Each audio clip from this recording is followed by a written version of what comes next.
المكتب التعاوني للدعوة والإرشاد وتوعية الجاليات بخميس مشيط.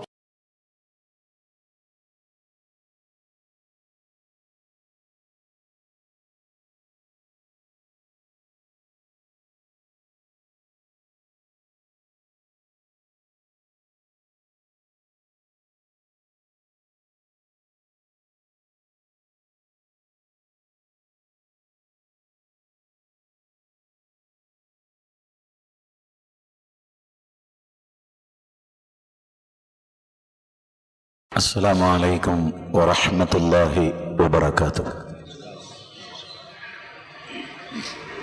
الحمد لله رب العالمين، نحمده ونستعينه ونؤمن به ونتوكل عليه، ونعوذ بالله من شرور أنفسنا ومن سيئات أعمالنا. من يهده الله فلا مضل له ومن يضلل فلا هادي له. أشهد أن لا إله إلا الله وحده لا شريك له، وأشهد أن محمدا عبده ورسوله، أرسله بالهدى ودين الحق ليظهره على الدين كله ولو كره المشركون. اللهم صل على محمد وعلى آل محمد كما صليت على إبراهيم وعلى آل إبراهيم إنك حميد مجيد. اللهم بارك على محمد وعلى آل محمد كما باركت على إبراهيم وعلى آل إبراهيم إنك حميد مجيد.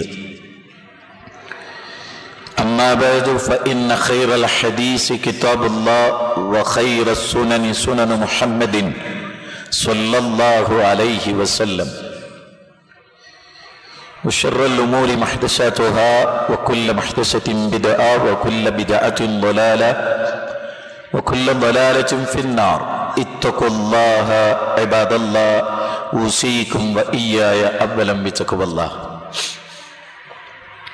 إن أريد إلا الإصلاح ما استطعت وما توفيقي إلا بالله، عليه توكلت وإليه أنيب. رب اشرح لي صدري ويسر لي أمري، واحلل عقدة من لساني يفقهوا قولي. أعوذ بالله من الشيطان الرجيم. بسم الله الرحمن الرحيم.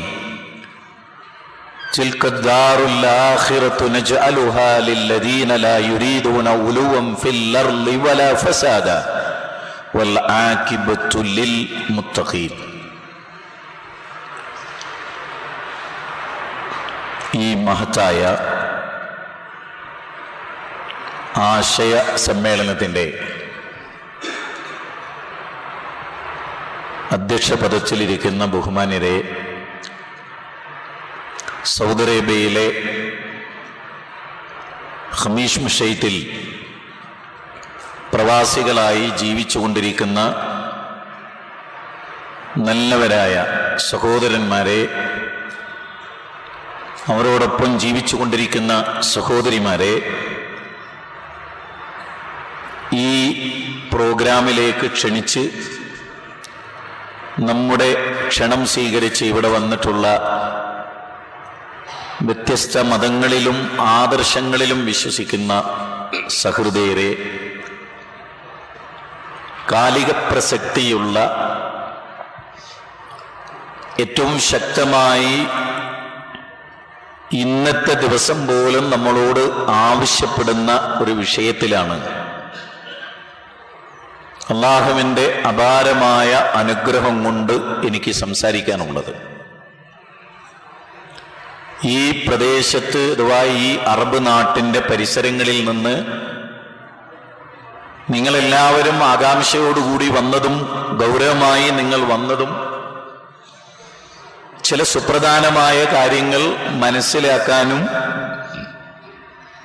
ആ മനസ്സിലാക്കിയതനുസരിച്ച് ജീവിതത്തെ ചിട്ടപ്പെടുത്താനും ക്രമീകരിക്കാനുമാണ്. ഞാനൊരു കാര്യം നിങ്ങളോടെല്ലാം തുറന്നു പറയാൻ ആഗ്രഹിക്കുന്നത്, നന്നായി ശ്രദ്ധിച്ച് പഠിക്കാൻ ശ്രമിക്കുന്നവർക്കല്ലാതെ ഒരു പ്രബോധനത്തിന്റെ സദസ്സിൽ ഇരുന്നു എന്നതുകൊണ്ട് എല്ലാവരും ഒരേപോലെ പ്രോഗ്രസ് ആവുകയില്ല. ലോകത്തിലെ ഏറ്റവും നല്ല പ്രഭാഷകനായിരുന്നു മുഹമ്മദ് നബി സല്ലല്ലാഹു അലൈഹി വസല്ലം. ആ നബിയിൽ നിന്നാണ് അബൂബക്കറും അബൂജഹലും ദീന് കേട്ടത്. ശരിയല്ലേ? അബൂജഹല് അവിശ്വാസിയായിട്ട് പ്രവാചകന്റെ ശത്രുവായിട്ടാണ് മരിച്ചത്. അബൂബക്കർ സിദ്ദീഖ് നബിയുടെ ഉറ്റ തോഴനായിട്ടാണ് ലോകത്തോട് വിട പറഞ്ഞത്. നമ്മളിരിക്കുന്ന ഏതൊരു സദസ്സിനെ സംബന്ധിച്ചിടത്തോളവും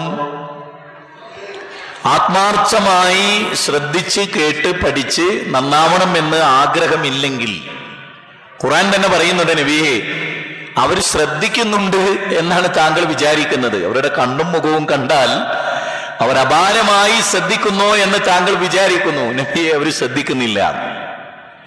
അങ്ങനെ ഒരു ടീമായി ഇവിടെ ഇരിക്കുന്ന ഒരാളും മാറരുത് എന്നാണ് എനിക്ക് തുടക്കത്തിൽ പറയാനുള്ളത്. തെളിച്ച് കാര്യങ്ങൾ പറയുക എന്നതാണ് ശീലിച്ചു പോന്നിട്ടുള്ള ശൈലി എന്ന് നിങ്ങൾക്കൊക്കെ അറിയാം. എന്റെ പ്രഭാഷണം കേട്ടിട്ടുള്ള ആളുകൾക്കൊക്കെ അറിയാം. വക്രീകരിച്ച് സംസാരിച്ചാൽ ഒരു ജനത നന്നാവില്ല എന്നുള്ള ഉറപ്പിലാണ് വക്രീകരിക്കാതെ നേർക്ക് നേരെ അനിഷ്ടകരമെങ്കിലും കാര്യങ്ങൾ തുറന്നു പറയുന്നത്. നിതാന്ത ജാഗ്രത പുലർത്തുന്ന ഒരു ജനത ഉണ്ടാകണം എന്ന ആഗ്രഹത്തിന്മേലാണ്. അവ്യക്തതകളുടെ കരിനേലുകൾ തെല്ലും വീഴരുത് എന്ന ചിന്തയിൽ നിന്നുകൊണ്ടാണ് സുവ്യക്തമായ പടവുകളിലൂടെ ചവിട്ടിക്കേറി വിമോചനത്തിന്റെ തത്വശാസ്ത്രത്തെ നെഞ്ചകത്തേറ്റണം ഒരു ജനത എന്ന മോഹത്തിന്റെ അടിസ്ഥാനത്തിലാണ് കാര്യങ്ങൾ തുറന്നു പറയുക. ഇവിടെ ഇരിക്കുന്നവരൊക്കെ വ്യത്യസ്ത ചിന്താഗതിക്കാരായിരിക്കും, വ്യത്യസ്ത കാഴ്ചപ്പാടുകളുള്ളവരായിരിക്കും, അഭിപ്രായങ്ങളുള്ളവരായിരിക്കും, യോജിപ്പും വിയോജിപ്പുമുള്ളവരായിരിക്കും.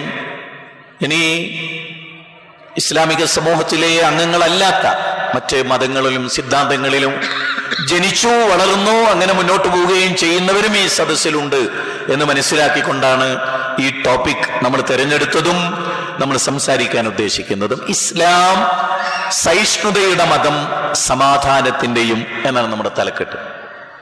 ഇസ്ലാം സഹിഷ്ണുതയുടെ മതം, സമാധാനത്തിന്റെയും. അങ്ങനെ ഒരു ടോപ്പിക് ഇക്കാലഘട്ടത്തിൽ സ്വീകരിക്കുമ്പോൾ അതൊരു പരിഹാസല്ലേ എന്ന് ചിലരെങ്കിലും മനസ്സുകൊണ്ട് വിചാരിക്കുന്നുണ്ടാവും. ഇസ്ലാം സമാധാനത്തിന്റെ മതമാണ്, സഹിഷ്ണുതയുടെ മതമാണ്, ശാന്തിയുടെ മതമാണ്, ഇസ്ലാമിന്റെ ചിന്തകൾ അവർഗീയമാണ് എന്നൊക്കെ പറഞ്ഞാൽ അതൊരു പരിഹാസമായി ചിലപ്പോൾ ചിലർക്കെങ്കിലും തോന്നിയിട്ടുണ്ടാകാം.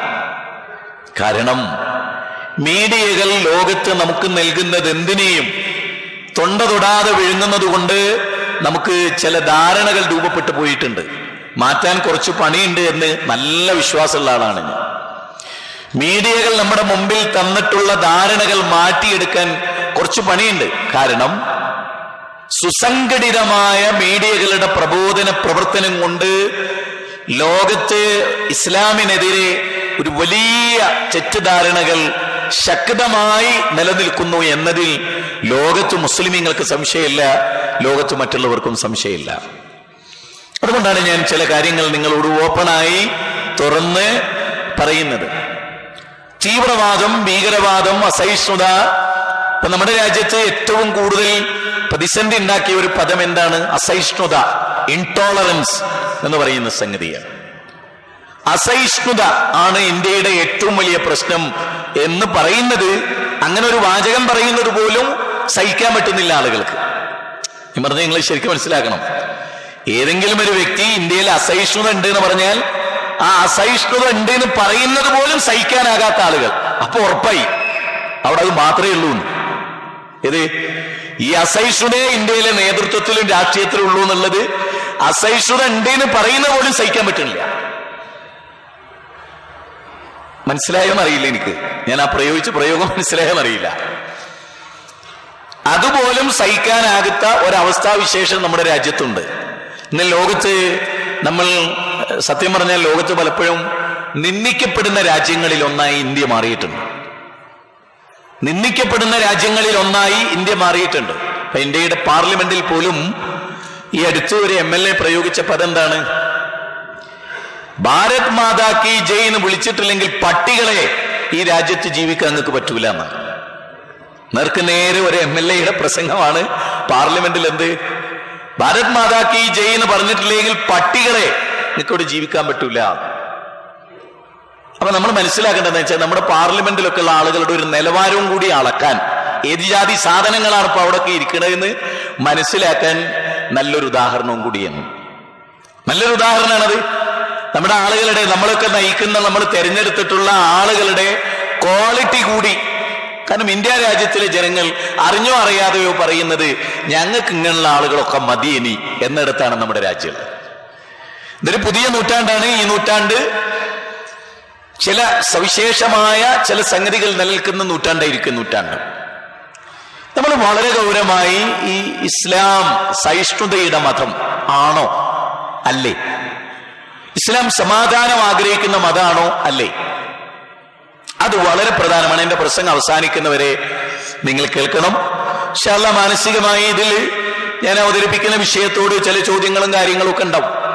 ഇവിടുത്തെ ഈ ജാലിയാത്തിന്റെ നിയന്ത്രണത്തിലുള്ള ഈ പ്രോഗ്രാമിൽ നമ്മുടെ ഇവിടെ പങ്കെടുക്കുന്ന അതിഥികളായി നമ്മളോടൊപ്പമുള്ള മറ്റേതെങ്കിലും മതത്തിലെ സഹോദരങ്ങൾക്ക് ഈ വിഷയകമായ വല്ല ഡൗട്ടും ഉണ്ടായാൽ അത് ക്ലിയർ ചെയ്യാൻ എനിക്ക് ആഗ്രഹമുണ്ട്. അവസരമുണ്ടെങ്കിൽ അതും ചെയ്യും ഇൻഷാ അല്ലാഹ്. ഞാൻ പറയുന്നത് ഇസ്ലാമിന് കൃത്യമായ ഒരു പ്രമാണമുണ്ട്. ഞാൻ പറയുന്ന ഓരോ വാചകങ്ങളും നിങ്ങൾ ശ്രദ്ധിക്കണം. ഇപ്പൊ ശ്രീമദ് ഭഗവത്ഗീത ആരുടെ വ്യാഖ്യാന പ്രകാരമാണ് മനസ്സിലാക്കേണ്ടത്?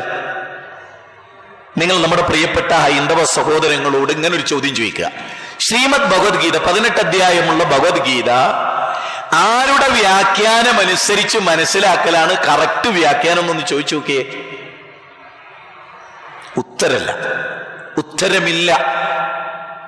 ഉത്തരമില്ല. മനസ്സിലാണ്ടോ? ഉത്തരം ഇല്ല. ചതുർവേദങ്ങൾ ആരുടെ വ്യാഖ്യാനപ്രകാരമാണ് സത്യസന്ധമായ വ്യാഖ്യാനം? ഉത്തരമില്ല. 108 ഉപനിഷത്തുക്കൾ ആര് വ്യാഖ്യാനിച്ച പോലെ മനസ്സിലാക്കിയാലാണ് അത് ആ ദർശനത്തോട് ഏറ്റവും കൂറു പുലർത്തുന്ന വ്യാഖ്യാനം? ഉത്തരമില്ല. പഴയ നിയമവും പുതിയ നിയമവും ഉൾക്കൊള്ളുന്ന ബൈബിൾ ആരുടെ വ്യാഖ്യാന പ്രകാരമാണ് സ്വീകരിക്കേണ്ടത്? ഉത്തരമില്ല ക്രൈസ്തവ ലോകത്തിന്. വിശുദ്ധ ഖുർആൻ ആരുടെ വ്യാഖ്യാന പ്രകാരമാണ് മനസ്സിലാക്കേണ്ടത് എന്ന് മുസ്ലിമിനോട് ചോദിക്കി. ഉത്തരമുണ്ട്. ഏത് മനുഷ്യരുടെ വ്യാഖ്യാന പ്രകാരമാണ് ശരി തെറ്റ് തീരുമാനിക്കുക? ഉത്തരമുണ്ട്.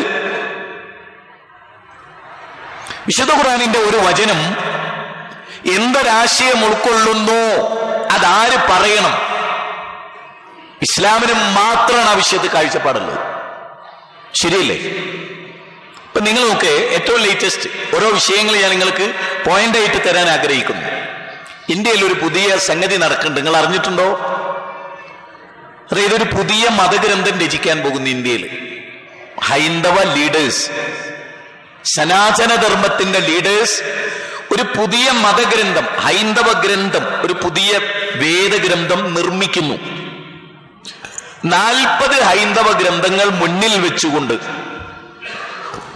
40 ഹൈന്ദവ ഗ്രന്ഥങ്ങൾ മുന്നിൽ വെച്ചുകൊണ്ട് ഒരു പുതിയ മതഗ്രന്ഥം രചിക്കാൻ പോകുന്നു ഇന്ത്യയിൽ. 2 ഗ്രന്ഥങ്ങൾ അതിൽ നിന്ന് ഒഴിവാക്കി.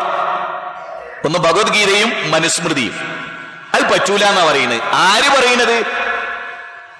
പറയുന്നത്? ഇന്ത്യയിലെ ഹിന്ദുത്വത്തിന്റെ തീവ്രമായി ദേശീയത ആളിക്കത്തിച്ച് വോട്ട് നേടി അധികാരത്തിന്റെ ദ്വരമൂത്ത് പ്രാന്തായവർ ഒരു പറയുന്നത് എന്താണ്? ഭഗവത്ഗീതയും പറ്റൂല, മനുസ്മൃതിയും പറ്റൂല. അപ്പൊ ചോദിച്ചാ എന്താ പറ്റാത്തത്? 40 ഗ്രന്ഥം മുന്നിൽ വെച്ചിട്ട് ആ ഗ്രന്ഥത്തിൽ ഏറ്റവും നല്ല എടുത്തിട്ട് ഒരു ഗ്രന്ഥം രചിക്കുന്നു. നമ്മൾ മനസ്സിലാക്കണം. ഈ രണ്ടും മാറ്റി വെച്ചാൽ ഞങ്ങളിത് നടത്തുന്നത്. അതിനെന്താ കാരണം പറഞ്ഞെന്നാ നിങ്ങൾ വിചാരിക്കുന്നത്? ഈ രണ്ടിലും ജാതീയത ഉണ്ട്. ഈ 2 ഗ്രന്ഥത്തിലും ജാതീയത അരക്കെട്ട് ഉറപ്പിക്കുന്നുണ്ട്. ജാതീയത ഉള്ളത് കൊണ്ട് തന്നെ ഹൈന്ദവരെ ഒന്നിപ്പിക്കാൻ കഴിയില്ല. അതുകൊണ്ട് ജാതീയത പഠിപ്പിക്കുന്ന ഇത് രണ്ടും ഞങ്ങൾക്ക് പഥ്യമല്ല. ഭഗവത്ഗീതയും മനുസ്മൃതിയും മനുഷ്യത്വത്തിനെതിരാണ് എന്ന് ആരാ പറയുന്നത്? അത് നെഞ്ചോട് ചേർത്ത് പിടിക്കുന്നു എന്ന് പറയുന്നവർ. ഞാൻ പറയുന്നു, ഖുർആനിൽ ജാതീയതയില്ല. ഖുർആനിലെ ഒരൊറ്റ വചനം കൊണ്ടും ജാതീയത എന്ന് പറയുന്ന തിന്മ, സാമൂഹ്യ തിന്മ ഉണ്ടെന്ന് തെളിയിക്കാൻ കഴിയില്ല. അങ്ങനെയുള്ള ഒരു ഗ്രന്ഥം, ഞാനിത് നമ്മൾ സവിശേഷമായി തന്നെ പഠിക്കുകയും പഠിപ്പിക്കുകയും ചെയ്യേണ്ട കാര്യമാണ്. വിശുദ്ധ ഖുർആനിന് കൃത്യമായ ഒരു വ്യാഖ്യാന രീതിയുണ്ട്. വിശുദ്ധ ഖുർആൻ ഒരു വ്യക്തിക്കും തോന്നിയതുപോലെ വ്യാഖ്യാനിക്കാൻ പറ്റില്ല. വിശുദ്ധ ഖുർആൻ സുമ്മ ഇന്ന അലൈന ബയാന, സുമ്മ ഇന്ന അലൈന ബയാന, 75-ാം അധ്യായം 19-ാമത്തെ വചനം. വിശുദ്ധ ഖുർആൻ പറയുന്നത് ഈ ഖുർആന്റെ ക്രോഡീകരണ ഉത്തരവാദിത്വം പടച്ചോനാണ്, ഈ ഖുർആനെ ബയാൻ ചെയ്യേണ്ട ഉത്തരവാദിത്വവും പടച്ചോനാണ്. ഒരു ഖുർആനിന്റെ വചനം എന്താണ് ഉൾക്കൊള്ളുന്നത് എന്ന് അല്ലാഹു റസൂൽ സല്ലല്ലാഹു അലൈഹി വസല്ലമയിലൂടെ പഠിപ്പിച്ചു. നബി സല്ലല്ലാഹു അലൈഹി വസല്ലമ സ്വഹാബത്തിന് ഒരു ഖുർആൻ വചനം ഇറങ്ങുമ്പോ അത് ഇന്നതാണെന്ന് പഠിപ്പിച്ചു. ഒരു ഹദീസ് പ്രവാചക തിരുമേനി അവരെ പഠിപ്പിക്കുമ്പോ ആ ഹദീസിൽ ഇന്നതാണ് ഉൾക്കൊള്ളുന്നത് എന്ന് അവർ ചോദിക്കുന്നു. പ്രവാചക തിരുമേനി അവരെ പഠിപ്പിക്കുന്നു. അങ്ങനെ വിശുദ്ധ ഖുർആനിനെ അല്ലാഹു ലിതുബയ്യിന ലിന്നാസി മാ നുസ്സില ഇലൈഹിം, വിശുദ്ധ ഖുർആൻ പറയുന്ന പദം എന്താണ്? ലിതുബയ്യിന ലിന്നാസി മാ നുസ്സില ഇലൈഹിം, താങ്കളിലേക്ക് നാം അവതരിപ്പിക്കപ്പെട്ടതിനെ താങ്കൾ ജനങ്ങൾക്ക് വിവരിച്ചു കൊടുക്കാൻ. അപ്പൊ ഖുർആനിന്റെ കൃത്യമായ വിവരണം മുഹമ്മദ് നബി സല്ലല്ലാഹു അലൈഹി വസല്ലമ. ഇപ്പൊ ബ്രഹ്മസൂക്തം, ഹൈന്ദവ ലോകത്തിലെ ബ്രഹ്മസൂക്തം, അതാര് വിശദീകരിച്ചതാ ശരി? ഒന്ന് ചോദിച്ചു നോക്കി. എന്തിനോട്?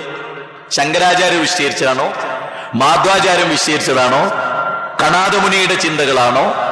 ആര് ആര് ആര് പറഞ്ഞതുപോലെയാണ് ഇത് മനസ്സിലാക്കേണ്ടത്? ഒരു ഏകീകരണമില്ല. ഭഗവത്ഗീതയിലെ ഇന്ന സൂക്തം ആരുടെ വ്യാഖ്യാനമാണ് സ്വീകാര്യം? എന്നോട് ചോദിച്ചു നോക്ക്. നിങ്ങള് ഏറ്റവും വലിയ പണ്ഡിതനോട് ചോദിച്ചു, ഉത്തരമില്ല. ഞാൻ ചോദിച്ചു തോറ്റതാ. കേരളത്തിൽ 70-ലധികം ക്ഷേത്രത്തിൽ പങ്കെടുത്ത സ്വാമിമാരോട് ഞാൻ ചോദിച്ചു തോറ്റതാ. ഉത്തരമില്ല, ഉത്തരമില്ല, സ്ഥാപിക്കാൻ കഴിയില്ല. ആരുടെ എന്താ? നിങ്ങൾക്ക് ഏറ്റവും ലേറ്റസ്റ്റ് നെറ്റ് കയറിയിട്ട് 2015 ഫെബ്രുവരി 1-ാം തീയതി ഒരു പ്രോഗ്രാം നടന്നിട്ടുണ്ട്. അതിൽ കേരളത്തിലെ ഏറ്റവും വലിയ ഹൈന്ദവ പണ്ഡിതൻ പറയുന്നത് അനേക വേദങ്ങളും, അതായത് ഒരു പ്രത്യേക പ്രവാചകനോ ഒരു പ്രത്യേക വേദഗ്രന്ഥമില്ല, അനേക ഗ്രന്ഥങ്ങൾ, അനേക പ്രവാചകന്മാർ, ഋഷീശ്വരന്മാർ, അനേക വ്യാഖ്യാനങ്ങൾ ഒക്കെ ഉള്ളതാണ്. ഒരു ഏകീകരണമില്ല സനാതന ധർമ്മത്തിന് എന്ന് അദ്ദേഹം തുറന്നു പറയും. ഞാനിവിടെ നിങ്ങളോട് പറയുന്നത് വിശുദ്ധ ഖുർആനാണ് ഇസ്ലാമിന്റെ ഒന്നാമത്തെ പ്രമാണം. ആ ഖുർആനിന്റെ വിശദീകരണമാണ് നബി സല്ലല്ലാഹു അലൈഹി വസല്ലമയുടെ ജീവിതം. അതാണ് ഇസ്ലാമിന്റെ പ്രമാണം.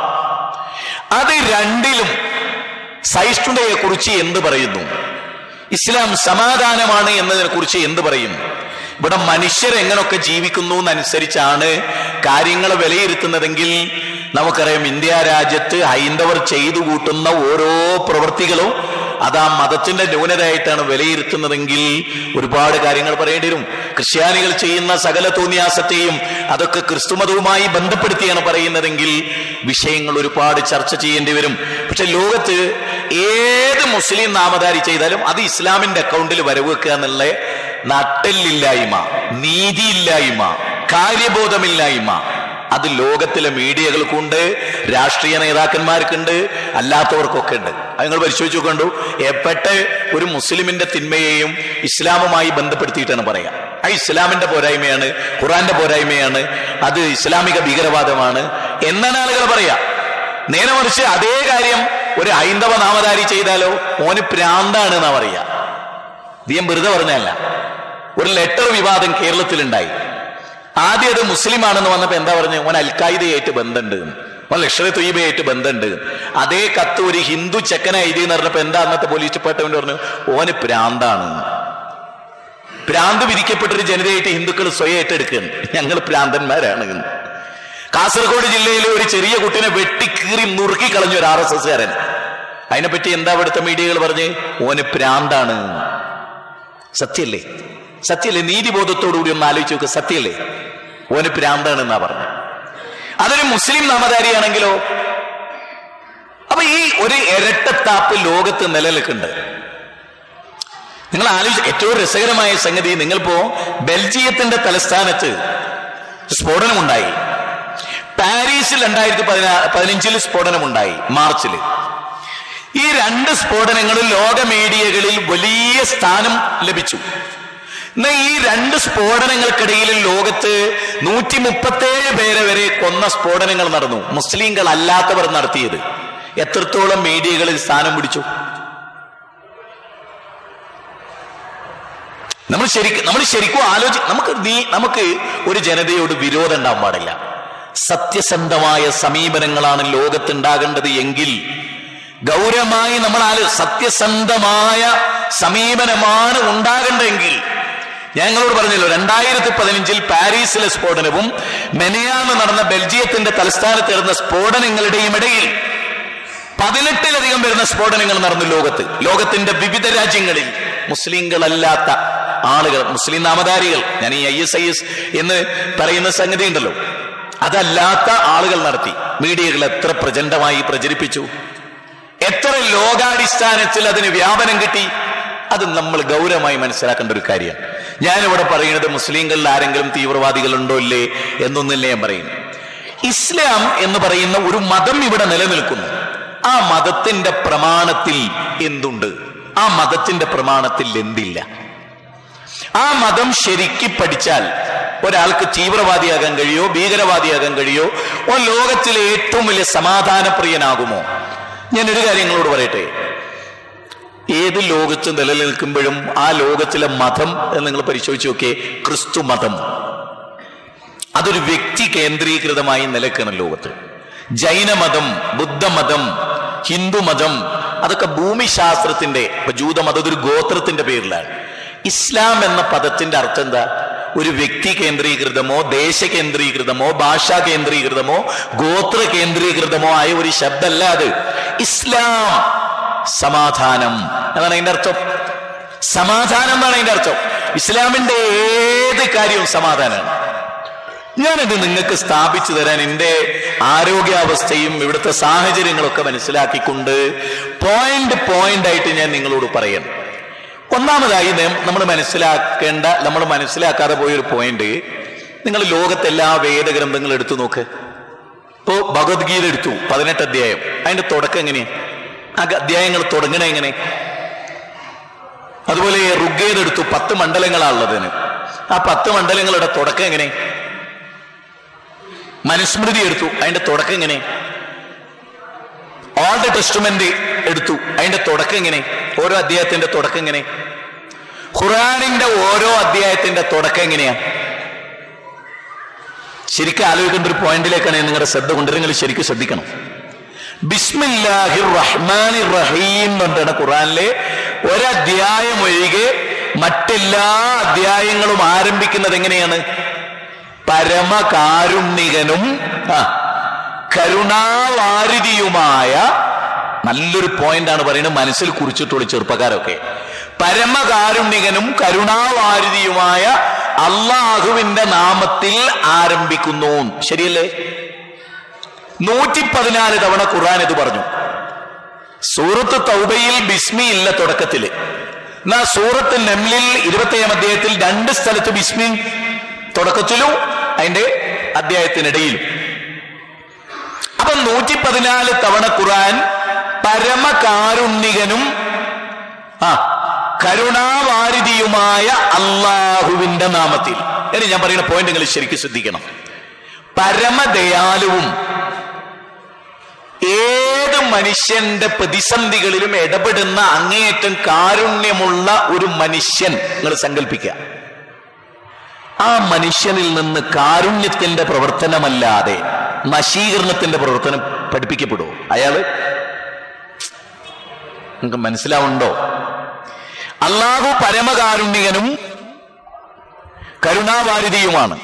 അള്ളാഹു സുബ്ഹാനഹു വ തആല പരമകാരുണ്യകനും കരുണാവാരിധിയുമായ അള്ളാഹു.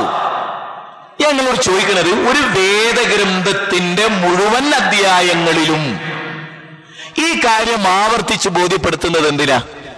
പരമകാരുണ്യകനും കരുണാവാരിധിയും എന്ന് ആവർത്തിച്ച് ബോധ്യപ്പെടുത്തുന്നത് എന്തിനാ? നിങ്ങൾ ശരിക്കും ആലോചിക്കേണ്ട ഒരു പോയിന്റാ പറയുന്നത്.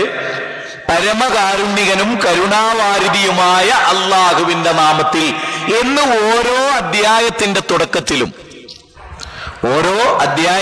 തുടക്കത്തിലും പരമകാരുണ്യകനും കരുണാവാരിധിയുമായ അള്ളാഹുവിന്റെ നാമത്തിൽ എങ്ങനെ ഓരോ അധ്യായത്തിലും പരമകാരുണ്യകനും കരുണാവാരിധിയുമായ എന്ന് ആവർത്തിച്ചു പറയുന്നൊരു ഗ്രന്ഥം. ആ ഗ്രന്ഥം അവതരിപ്പിച്ചതാരാ? പരമകാരുണ്യകനും കരുണാവാരിധിയുമായ പടച്ചോൻ അവതരിപ്പിച്ച ഗ്രന്ഥത്തിൽ കാരുണ്യത്തിന് വിരുദ്ധമായ സമീപനങ്ങൾ ഉണ്ടാവുമോ? മനുഷ്യൻ ആലോചിക്കേണ്ട ഗൗരവമായ കാര്യമാണ്. പരമകാരുണ്യകനും കരുണാവാരിധിയുമായ പടച്ചോൻ അവതരിപ്പിച്ച ഒരു ഗ്രന്ഥത്തിൽ മനുഷ്യനെ കൊല്ലാൻ പഠിപ്പിക്കുന്ന, ജീവജാലങ്ങളെ നശിപ്പിക്കാൻ പഠിപ്പിക്കുന്ന ഒരു സിദ്ധാന്തം ഉണ്ടാവുമോ? ഒന്നാമതായി ആലോചിക്കേണ്ട പോയിന്റാണ് ഞാൻ പറയുന്നത്. ലോകത്ത് വേറൊരു ഗ്രന്ഥത്തിലും അങ്ങനല്ല. അതൊരു മനസ്സിലായിക്കോളെ. രണ്ടാമതായി പറയുന്നത് എന്താണ്? ഈ ഗ്രന്ഥത്തെക്കുറിച്ച് പറഞ്ഞപ്പോൾ പറയുന്നത് എന്താണ്? ഈ ഗ്രന്ഥം കാരുണ്യമാണ്. ഖുർആനെ പറ്റി പറഞ്ഞെടുത്ത് പറഞ്ഞ എന്താണ്? ഈ ഗ്രന്ഥം കാരുണ്യമാണ്. വിശുദ്ധ ഖുർആനിലെ 10-ാം അധ്യായം സൂറത്ത് യൂനുസ് 58-ാമത്തെ വചനത്തിൽ അല്ലാഹു പറയുന്നു, ഖുൽ ബിഫളില്ലാഹി വബിറഹ്മതിഹി. വിശുദ്ധ ഖുർആൻ എന്താണ്? അള്ളാന്റെ ഫളിലാണ്, റഹ്മത്താണ്. ആ റഹ്മത്തായ ഖുർആനിൽ കാരുണ്യ വിരുദ്ധമായ സംഗതി ഉണ്ടാവില്ല. 2. 3, നബി സല്ലല്ലാഹു അലൈഹി വസല്ലമയെ പറ്റി എന്താ പറയണേ? വമാ അർസൽനാക ഇല്ലാ റഹ്മത്തൽ ലിൽ ആലമീൻ. ലോകത്തിന് മുഴുവനും കാരുണ്യമായിട്ടാണ് ഹബീബായ റസൂലുള്ളാഹി സ്വല്ലല്ലാഹു അലൈഹി വസല്ലമയെ അയച്ചത്. 21-ാം അധ്യായം 107-ാമത്തെ വചനം. ഞാൻ 3 കാര്യങ്ങളോട് ചോദിക്കുന്നത് മുസ്ലിങ്ങളോടും കൂടിയാണ്.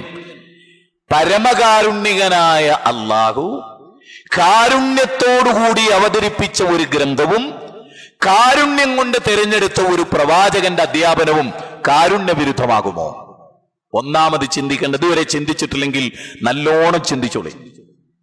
ഞാൻ ഒരു കാര്യം കൂടെ പറഞ്ഞോട്ടെ. കാരുണ്യത്തിന് വിരുദ്ധമായ ഒരു പരാമർശം ഖുർആനിൽ നിന്ന് എനിക്ക് നിങ്ങൾ ചൂണ്ടിക്കാണിച്ചാൽ ഞാൻ എന്നേക്കുമായി ഇസ്ലാം ഉപേക്ഷിക്കും. വിശുദ്ധ ഖുർആനിൽ നിന്ന് കാരുണ്യത്തിന് വിരുദ്ധമായ, മനുഷ്യത്വത്തിന് വിരുദ്ധമായ ഒരു വാചകം വിശുദ്ധ ഖുർആൻ എന്ന് പറഞ്ഞാൽ ഈ പണി ഇവിടെ അവസാനിപ്പിക്കുന്ന പറയും. നല്ല ചങ്കുറപ്പോടുകൂടിയാണ് ഞാൻ പറയുന്നത്. അള്ളാഹുവിന്റെ ഗ്രന്ഥത്തിൽ നിന്ന് മനുഷ്യത്വത്തിനെതിരായി, കാരുണ്യത്തിനെതിരായി ഒരു പരാമർശം കാണാൻ സാധ്യമല്ല എന്ന് എനിക്ക് നിങ്ങളോട് പറയാനുള്ളത്. അപ്പൊ പിന്നെ നിങ്ങൾ ചോദിക്കുക, അങ്ങനത്തെ ഒരു ഗ്രന്ഥത്തിന്റെ അനുയായികളിൽ എങ്ങനെ തീവ്രവാദികളുണ്ടായി, ഭീകരവാദികളുണ്ടായി? അത് വളരെ പ്രസക്തമായ ഒരു ചോദ്യമാണല്ലോ. എങ്ങനെ ഉണ്ടായി, എന്തുണ്ടായി? അതിന് ഞാൻ നിങ്ങൾക്ക് ആദ്യമായി ചില ചരിത്രങ്ങൾ വിശദീകരിച്ചു തരാൻ ആഗ്രഹിക്കുന്നു. വിശുദ്ധ ഖുർആൻ മനുഷ്യരെ പഠിപ്പിക്കുന്ന ചില ചരിത്രങ്ങൾ നമ്മൾ വളരെ ഗൗരവമായി പഠിക്കേണ്ട ചില കാര്യങ്ങളുണ്ട്. ഒന്ന്, ഖുർആനിലെ ഒരു ആയത്തെ ഞാൻ നിങ്ങളുടെ ശ്രദ്ധയിൽ കൊണ്ടുവന്നല്ലോ. സൂറത്ത് ഖസസിലെ 28-ാം അധ്യായത്തിലെ 83-ാമത്തെ വചനമാണ് ഞാൻ നിങ്ങൾ ഓതി കേൾപ്പിച്ചത്. ആ വചനത്തിൽ അല്ലാഹു സുബ്ഹാനഹു വ തആല പറയുന്നതറിയോ? അത് ഏത് സന്ദർഭത്തിലാ പറയുന്നതെന്നും കൂടെ മനസ്സിലാക്കിയാൽ വളരെ കൃത്യം.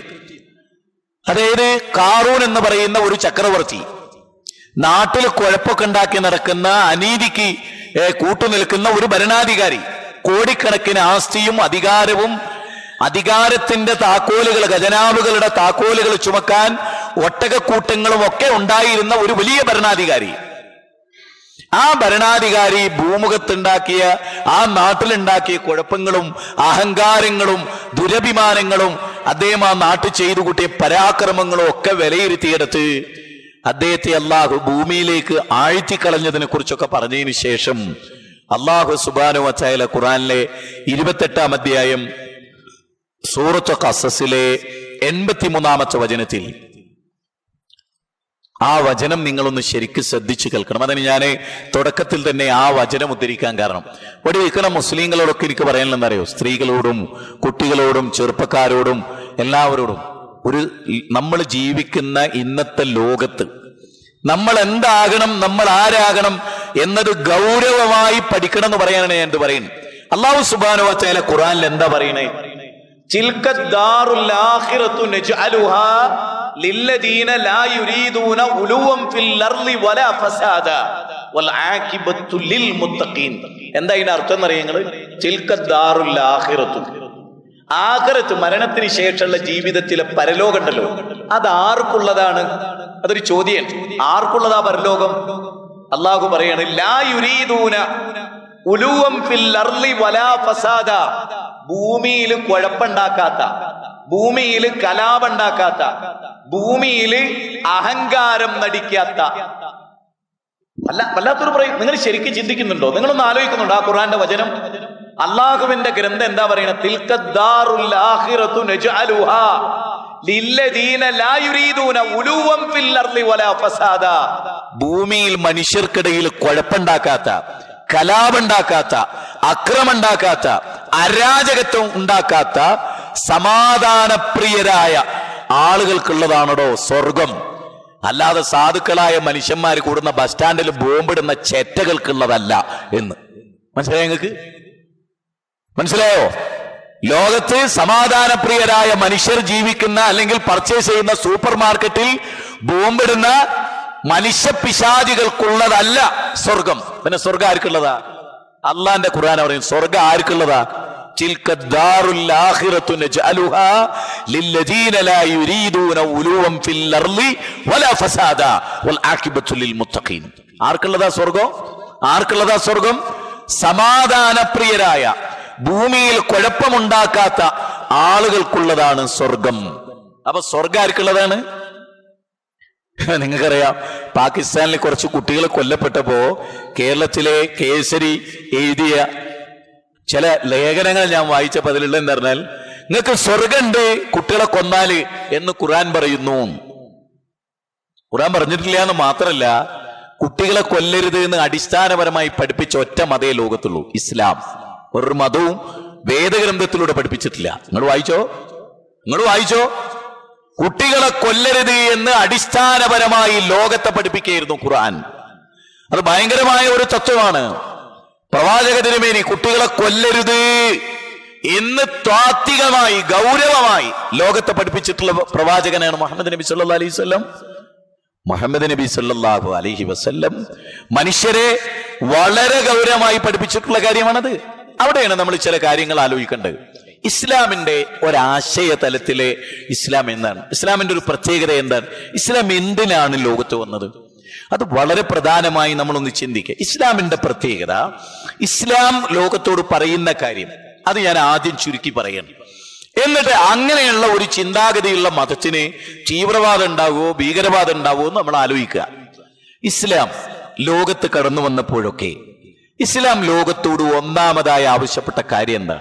ഇപ്പൊ ഇവിടെ ക്രിസ്തു മതമുണ്ട്, ഹൈന്ദവ മതമുണ്ട്, ജൈനമതമുണ്ട്, ബുദ്ധമതമുണ്ട്, അതുപോലെ വേറെ പല മതങ്ങളും, സാബി മതങ്ങളുണ്ട്, പലതും ഉണ്ട്, ജൂതന്മാരുണ്ട്, അങ്ങനെ പലതും. ഞാൻ ആത്മാർത്ഥമായിട്ട് ചോദിക്കുകയാണ്, ഈ മതങ്ങളെല്ലാം ലോകത്ത് മനുഷ്യരോട് ഫസ്റ്റ് പറയുന്ന കാര്യം എന്താ? ഒന്നാമതായി പറയുന്ന കാര്യം എന്താ? ലോകത്തോട് അവർക്ക് ആ മതത്തിന്റെ ഏറ്റവും സുപ്രധാനമായ മൂല്യമായി പറയാനുള്ളത് എന്താ? അവിടെ ഇസ്ലാം മറ്റെല്ലാറ്റിൽ നിന്നും വ്യത്യസ്തമാണ്. ഒരു സ്വാമിജിക്ക് ഇത് ഞാൻ ഇങ്ങനെ പറയുന്നത്, ഒരു ഉൾക്കാഴ്ച ശരിക്കും ഉണ്ടാവണം എന്നുള്ള നിലക്കാണ് പറയുന്നത്. ഈ വെട്ടിത്തെളിച്ച് കീറി മുറിച്ച് ഓരോ സെപ്പറേറ്റ് പറയുന്നത് എന്തിനറിയോ? നന്നായിട്ടൊരു ഉൾക്കാഴ്ച. ഇതൊക്കെ ശരി, എല്ലാം തരക്കേടില്ലാത്ത, എല്ലാത്തിലും നല്ലതുണ്ട് എന്ന് പറയാൻ ഞാൻ ആളല്ല. എല്ലാത്തിലും നല്ലതുണ്ട്, എല്ലാം നല്ലത് തന്നെ, കുഴപ്പമില്ല, എല്ലാം എന്താ പ്രശ്നം എന്ന് ചോദിക്കാൻ ഞാൻ ആളല്ല, എനിക്ക് കഴിയില്ല. ഞാൻ പറയുന്ന പടച്ചോൻ അവതരിപ്പിച്ച, സൂര്യനെ സൃഷ്ടിച്ച, കേട്ടോ എന്റെ വാചകങ്ങൾ ശരിക്കും ശ്രദ്ധിക്കണം, സൂര്യനെ സൃഷ്ടിച്ച, ചന്ദ്രനെ സൃഷ്ടിച്ച, 7 ആകാശങ്ങളും 7 ഭൂമിയും സൃഷ്ടിച്ച, സർവചരാചരങ്ങളെയും സൃഷ്ടിച്ച, 715 കോടി മനുഷ്യരെയും സൃഷ്ടിച്ച നാഥൻ ഒരു മതം അവതരിപ്പിച്ചിട്ടുണ്ട്. അതാണ് മതം. അതായത് സൂര്യനെ എന്തിനു വേണ്ടി മനുഷ്യന് സൃഷ്ടിച്ചു തന്നു ഒന്ന് പരിശോധിച്ചോളൂ നിങ്ങൾ. സൂര്യനെ കൊണ്ടുള്ള ഉപകാരം എന്താ? ചന്ദ്രനെ കൊണ്ടുള്ള ഉപകാരം എന്താ? രാവും പകലും മാറി മാറി വരുമ്പോഴുള്ള ഗുണം എന്താ എന്ന് പരിശോധിക്കുക. അതെല്ലാം മുന്നിൽ വെച്ചുകൊണ്ട് ആ നാഥൻ ഒരു മതം അവതരിപ്പിച്ചിട്ടുണ്ട്. ഇപ്പൊ ഞാൻ ഇന്നലെ റിയാദിൽ ഇരിക്കുമ്പോൾ ഞാൻ ഒരാളോട് പറഞ്ഞു, ഇപ്പൊ നോക്കിയ കമ്പനിയുടെ ഈ മൊബൈൽ നമ്മൾ എല്ലാവരും മനസ്സിലാക്കണ്ടേ. ഇതിനൊരു ചാർജർ ഉണ്ടാവും. നമ്മൾ ഈ മൊബൈൽ വാങ്ങിക്കുമ്പോൾ ഇതിനൊരു ചാർജർ ഉണ്ടാവും. സാംസങ്ങിന്റെ ചാർജർ ഉപയോഗിച്ചാൽ അത് ചാർജ് ആവൂലേ? ചാർജ് ആവും, സത്യല്ലേ? പക്ഷെ ഈ മൊബൈലിനോട് ചെയ്യുന്ന ഒരു അക്രമം അത്. അതിനെപ്പറ്റി അറിയാവുന്നവർക്ക് ഇത് ചാർജ് ആവുമല്ലേ എന്നുള്ളതല്ല വിഷയം. ചിലപ്പോൾ കള്ളുടിച്ചാൽ ദാഹം തീരും, പള്ളം അറിയുകയും ചെയ്യൂലേ? വെള്ളം കുടിച്ചാലും ജ്യൂസ് കുടിച്ചാലും ആ പണി ഇവിടെ നടക്കും. പക്ഷെ ഒന്ന് ചെയ്യാൻ പാടുണ്ടോ, ഒന്ന് ചെയ്യാൻ പാടില്ല എന്നുള്ള വിഷയം തന്നെയാണ് ഇവിടെ ഞാൻ നിങ്ങളോട് പറയുന്നത്. ഈ മൊബൈലിന്റെ ചാർജർ കൊണ്ട് ഇത് ചാർജ് ആക്കുക, ഓഫിലിട്ടിട്ട് ചാർജ് ആക്കുക. ഒരുപാട് നിയമങ്ങൾ ഉണ്ടാവും ഓരോന്നിനും. ആ നിയമം നോക്കിയ കമ്പനി പറയും ഇന്നെന്ന കാര്യം, ഇന്നെന്ന സംഗതി, അത് അതുപോലെ ചെയ്യുന്നതാണ് ഇതിനോട് ചെയ്യുന്ന ഏറ്റവും വലിയ അംഗീകാരവും ഗുണവും. മനുഷ്യനെ സൃഷ്ടിച്ച പടച്ചോൻ മനുഷ്യരെങ്ങനെ ജീവിക്കണം എന്നൊരു മാർഗദർശനം നൽകുക എന്ന് പറഞ്ഞാൽ അത് മനുഷ്യർക്ക് ഏറ്റവും സ്വീകാര്യമാണ്. കാരണം എനിക്ക് എന്റെ പുറത്തിരിക്കുന്ന ഒരാളെ പറ്റി സമഗ്രമായിട്ട് അറിഞ്ഞുകൊള്ളണമെന്നില്ല. ഞാൻ അയാളോട് ഇങ്ങനെ ആക്കണം അങ്ങനെ ആക്കണം എന്ന് പറയുന്ന അയാളെ പറ്റി പഠിക്കാതെയാണ്. ഒരാണിനെ പറ്റി പെണ്ണിനെ പറ്റി അറിയാവുന്ന പടച്ചോൻ പെണ്ണുങ്ങൾ സഹോദരിമാരോട് ഇങ്ങനെ പറയാ, സഹോദരന്മാരോട് ഇങ്ങനെ പറയാ, നിങ്ങൾ ഇങ്ങനെ ജീവിക്കണം എന്ന് പറയാ. ആ മാർഗദർശനം എന്താണോ ആ മാർഗദർശനം അവലംബിച്ച് മനുഷ്യർ ജീവിക്കുമ്പോൾ ലോകത്ത് സമാധാനം ഉണ്ടായിട്ടുണ്ട്, ലോകത്ത് ശാന്തി ഉണ്ടായിട്ടുണ്ട്. ഇപ്പൊ ഞാൻ നിങ്ങളോട് ലളിതമായ ഒരു പോയിന്റ്, പെട്ടെന്ന് നിങ്ങൾ ക്ലിക്ക് ചെയ്യുന്ന ഒരു പോയിന്റ് പറയാം. ഇപ്പൊ കെജ്രിവാൾ മുഖ്യമന്ത്രിയായി നമ്മുടെ നാട് ഭരിക്കുന്നുണ്ടല്ലോ. എല്ലാവർക്കും അറിയാലോ, ഇന്ത്യയിലെ ഒരു സ്റ്റേറ്റ് കെജ്രിവാൾ ഭരിക്കുന്നുണ്ടല്ലോ. അയാൾ അധികാരത്തിൽ കയറുന്നതിന് മുമ്പ് പറഞ്ഞൊരു വാചകം എന്താ? ഉമർ ഭരിച്ച പോലെ ഭരിക്കാനാണ് ഞാൻ ഇഷ്ടപ്പെടുന്നത്. നമ്മളെല്ലാവരും ശ്രദ്ധിച്ചായിരിക്കും. ഞാൻ ചോദിക്കുന്നത്, ലോകത്ത് കാർൽ മാർക്സ് ഭരിച്ച മാതിരിയാണ്, ലെനിൻ ഭരിച്ച മാതിരിയാണ്, ഹിറ്റ്ലർ ഭരിച്ച മാതിരിയാണെന്ന് ഒന്ന് എന്തേ മൂപ്പർ പറയാതിരുന്നത്? ഈസാ നബി ഭരിച്ച പോലെയാണ് എന്തേ മൂപ്പർ പറയാനും? ശ്രീരാമനും ശ്രീകൃഷ്ണനും ഭരിച്ച പോലെയാണ് ഞാൻ ഭരിക്കാൻ ഉദ്ദേശിക്കുന്നതിന് എന്തേ പറയാതിരുന്നത്? എന്താ ഉമറിന്റെ പേര് പറഞ്ഞ്? ഞാൻ ആലോചിച്ച പോയിന്റ് ഞങ്ങളോട് പറയുന്നത്, ലോകത്ത് എത്ര ഭരണാധികാരികൾ ഉണ്ടായിട്ടും ഉമർ ഭരിച്ച പോലെ ഭരിക്കാനാണ് ഞാൻ ഇഷ്ടപ്പെടുന്നതെന്ന് കെജ്രിവാളും ഉമർ ഭരിച്ച പോലുള്ള ഭരണം നല്ലെന്ന് മഹാത്മാഗാന്ധിയും പറയാൻ എന്തേ കാരണം? ഹരേ റാം എന്ന് പറഞ്ഞ് മരിച്ചേ മഹാത്മാഗാന്ധി ഇഷ്ടപ്പെട്ട ഭരണം ഉമറിൻ്റെതാകാനുള്ള കാരണം എന്താ? തലച്ചോറ് വർക്ക് ചെയ്യുന്നവരോട് ഞാൻ ചോദിക്കുകയാണ്, എന്തേ കൂട്ടരെ അങ്ങനെ? അപ്പൊ ഉമർ ഒരു എക്സ്ട്രാ ഭരണം നടത്തിയ ആളായിരുന്നില്ലേ? ഇനി നിങ്ങളോട് വേറൊന്ന് ചോദിച്ചോട്ടെ, ഈ ഉമർ ഇസ്ലാം സ്വീകരിക്കുന്നതിന് മുമ്പ് ആരായിരുന്നു? ആ നാട്ടിലെ ദാദാ, കൊട്ടേഷൻ പാർട്ടി അതിന്റെ ഡയറക്ടർ അല്ലേ, കീർമാണി മനോജ് എന്നൊക്കെ പറയുന്ന പോലുള്ള ഒരാള്. പച്ച മലയാളത്തിൽ പറഞ്ഞ നിങ്ങൾക്ക് മനസ്സിലാക്കാൻ, തമ്മനും ഷാജി എന്നൊക്കെ പറയുന്ന പോലെ ആ നാട്ടിലെ വലിയൊരു കൊട്ടേഷൻ പാർട്ടി അതായിരുന്നു ഉമർ. ആ ഉമർ ലോകത്തിലെ ഏറ്റവും നല്ല ഭരണാധികാരി ആയതേ ഈ ഖുർആൻ കൊണ്ടാ. ആ നാട്ടിൽ യാചിച്ചൊരു ജൂതന് ഓന്റെ വീട്ടിലെ മാസാന്തം ഓന്റെ ചെലവിന് എത്തിച്ചു കൊടുത്ത നീതിമാനായത് ഉമർ ഈ ഇസ്ലാം കൊണ്ടാ. ആ ഇസ്ലാമാണ് ഇവിടെ ഉണ്ടാകേണ്ടതെന്ന് കെജ്രിവാൾ ആഗ്രഹിച്ചത് പഠിച്ചു പറഞ്ഞ വർത്താന. ആ ഇസ്ലാം ഒരിക്കലും തീവ്രവാദവും ഭീകരവാദവുമില്ല. അത് മനസ്സിലാക്കി തരാനാണ് ഈ സദസ്സ്, ഈ യാത്ര എന്ന് ഞാൻ ഉറച്ചു വിശ്വസിക്കുന്നു. ഒരൊറ്റ വാചകവും വെറുതെ ഉപയോഗിക്കാൻ ഞാൻ ഉദ്ദേശിക്കുന്നില്ല. ഞാൻ പറയുന്നത് നിങ്ങൾ ഗൗരവമായിട്ട് ആലോചിക്കുക. ഇസ്ലാം ലോകത്തോട് പറയുന്ന ഒന്നാമത്തെ കാര്യം എന്താ? ഞാൻ കഴിഞ്ഞ ദിവസം കൊല്ലം ജില്ലയിൽ ഒരു അമ്പലത്തിൽ പ്രസംഗിച്ചു. അപ്പൊ അവിടെ ഒരു സ്വാമിജി എന്ത് ചെയ്തെന്ന് പറഞ്ഞാല്, എനിക്ക് മറുപടി പറയണം എന്നുള്ളവർക്ക് അയാൾ ഒളിച്ചു നിന്ന് വന്നിട്ട് അയാൾ മാറി നിന്ന്. അപ്പൊ അയാൾ ഉദ്ഘാടകനായിരുന്നു, ഞാൻ മുഖ്യ പ്രഭാഷകനായിരുന്നു. അവസാനം ഞാൻ ഉദ്ഘാടിച്ച് മൂപ്പര് മുഖ്യ പ്രഭാഷണം നടത്തി. ഒരേ മാറി നിന്നിട്ട് മൂപ്പരിനെ ഖണ്ഡിച്ച് സംസാരിച്ചു എന്ന് മൂപ്പര് സ്വയം വിചാരിക്കാൻ. ഞാൻ എന്താ അവിടെ അവതരിപ്പിച്ച്?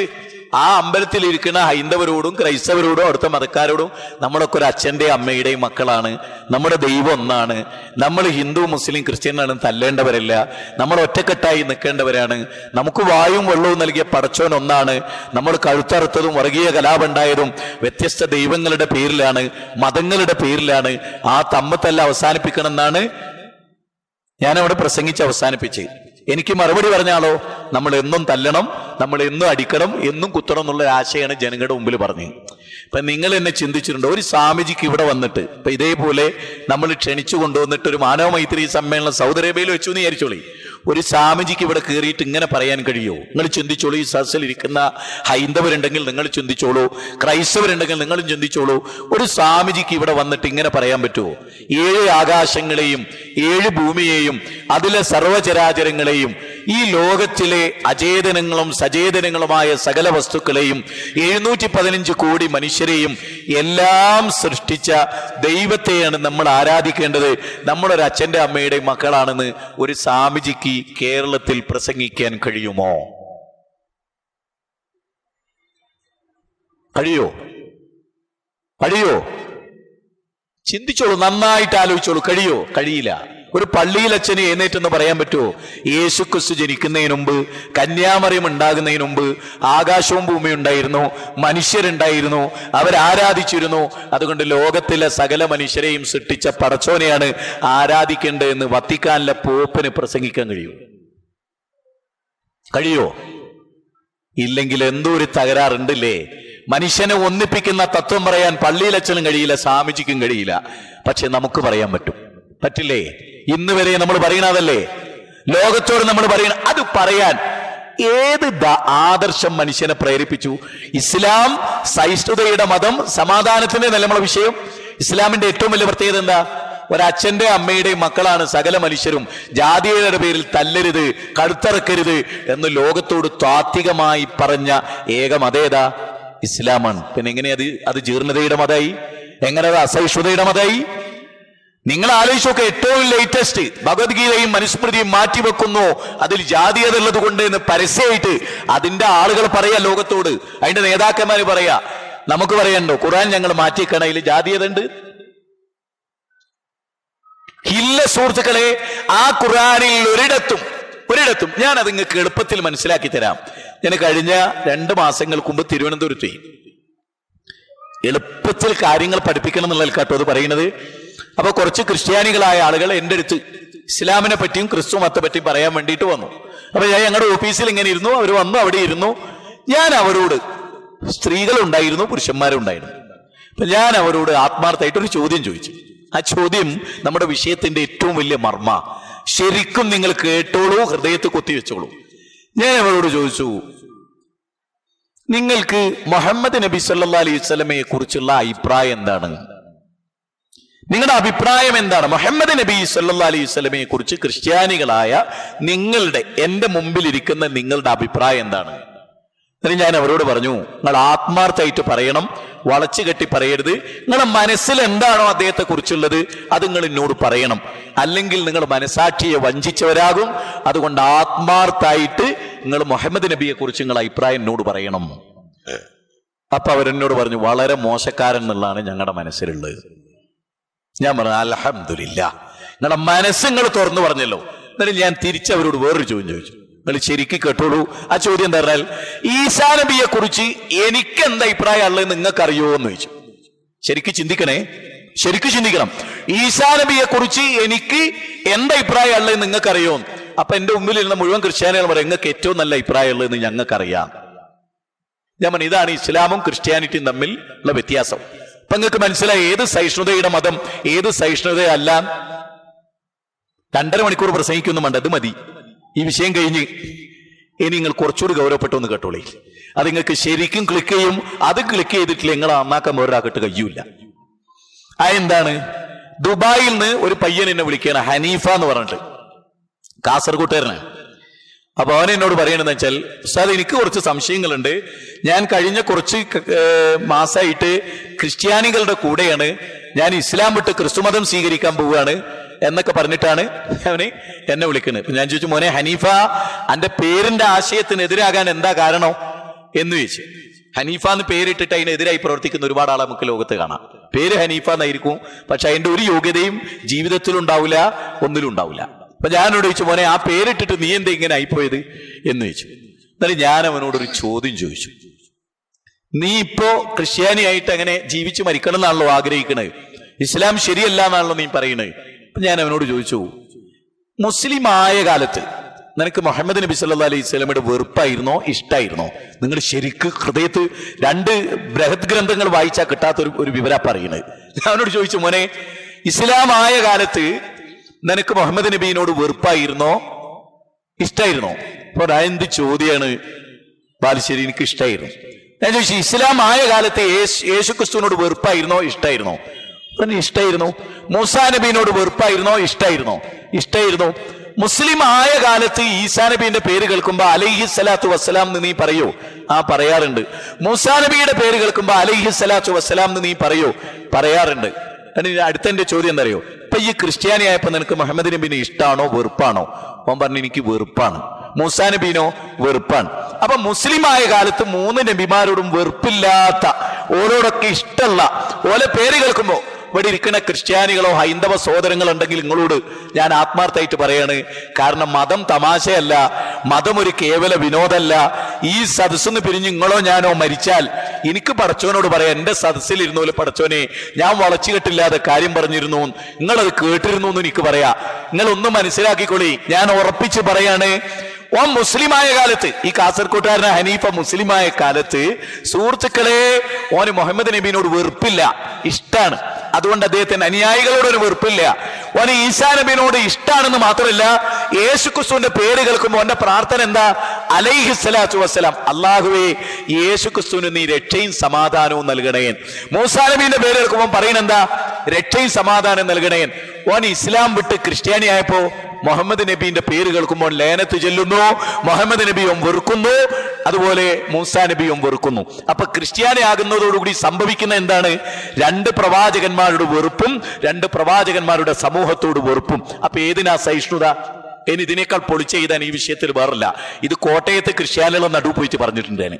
പിന്നെ അതിനേക്കാൾ വലുതാ അപ്പൊ നിങ്ങളോട് പറയാൻ. സുഹൃത്തുക്കളെ, നല്ലോണം ആലോചിക്കുക, നല്ലോണം ആലോചിക്കുക. ഏത്?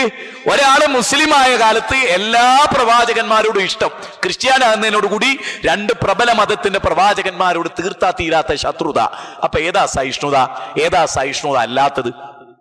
തീർന്നില്ല. 3ാമത്തെ പോയിന്റ് കൂടി കേട്ടാൽ സഹിഷ്ണുത ഏതിനുണ്ട് ഇല്ല നിങ്ങൾക്ക് മനസ്സിലാവും. ഞാൻ എവിടെ ഇരിക്കണം നിങ്ങളോടൊക്കെ ചോദിക്കുകയാണ്.